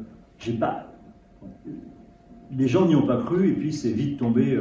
C'est comme à un moment donné, vous aviez des gens qui ont parlé de l'arsenic. Et l'arsenic fait partie des composés intéressants, parce que justement, l'arsenic, c'est parce qu'il se substitue au phosphore, mais il ne réagit plus après. C'est pour ça qu'on peut tuer les gens avec de l'arsenic, à petite dose. On bloque les chaînes respiratoires. Et donc, à un moment donné, il y a une équipe américaine, avec une jeune doctorante qui d'ailleurs a perdu son âme avec cette histoire, qui ont annoncé qu'ils avaient fait de la vie avec de l'arsenic. En fait, ils avaient habitué des bactéries, ils avaient prélevé des bactéries dans un endroit qui est riche en arsenic, qui étaient tolérantes à l'arsenic. C'est-à-dire qu'elles acceptaient des taux d'arsenic extrêmement importants. Donc c'était une belle manip, de biologie. Donc ils ont fait ça dans Mono Lake. Alors Mono Lake, grand lac de Californie, entièrement pollué par les industries qui avaient autour, notamment les papeteries, et qui est vidé, qui se concentre en arsenic parce que l'eau s'en va, après être nettoyée, à Los Angeles, pour alimenter les terrains de golf. D'accord? Toute écologie bien comprise. D'accord? C'est ça, Mono Lake. Hein. Je suis allé, c'est vachement beau. C'est beau quand on ne sait pas d'où ça vient. Il y a des sortes de trucs. Il a perdu presque 20 mètres de niveau. Donc il y a des stalactites qui sortent, des machins qui sortent. C'est impressionnant. C'est touristique. C'est très touristique. Bon. Mais c'est dégueulasse. C'est la juste comme ça. Et donc là-dedans, ils ont trouvé des bactéries qui, effectivement, comme le taux d'arsenic est important, ils ont trouvé qu'il y avait des bactéries qui étaient peu sensibles à l'arsenic. Ils les ont cultivées en augmentant petit à petit les doses d'arsenic, et puis ils sont aperçus qu'elles acceptaient des doses d'arsenic très importantes. Ils ont dit, voilà, il peut y avoir de la vie avec de l'arsenic.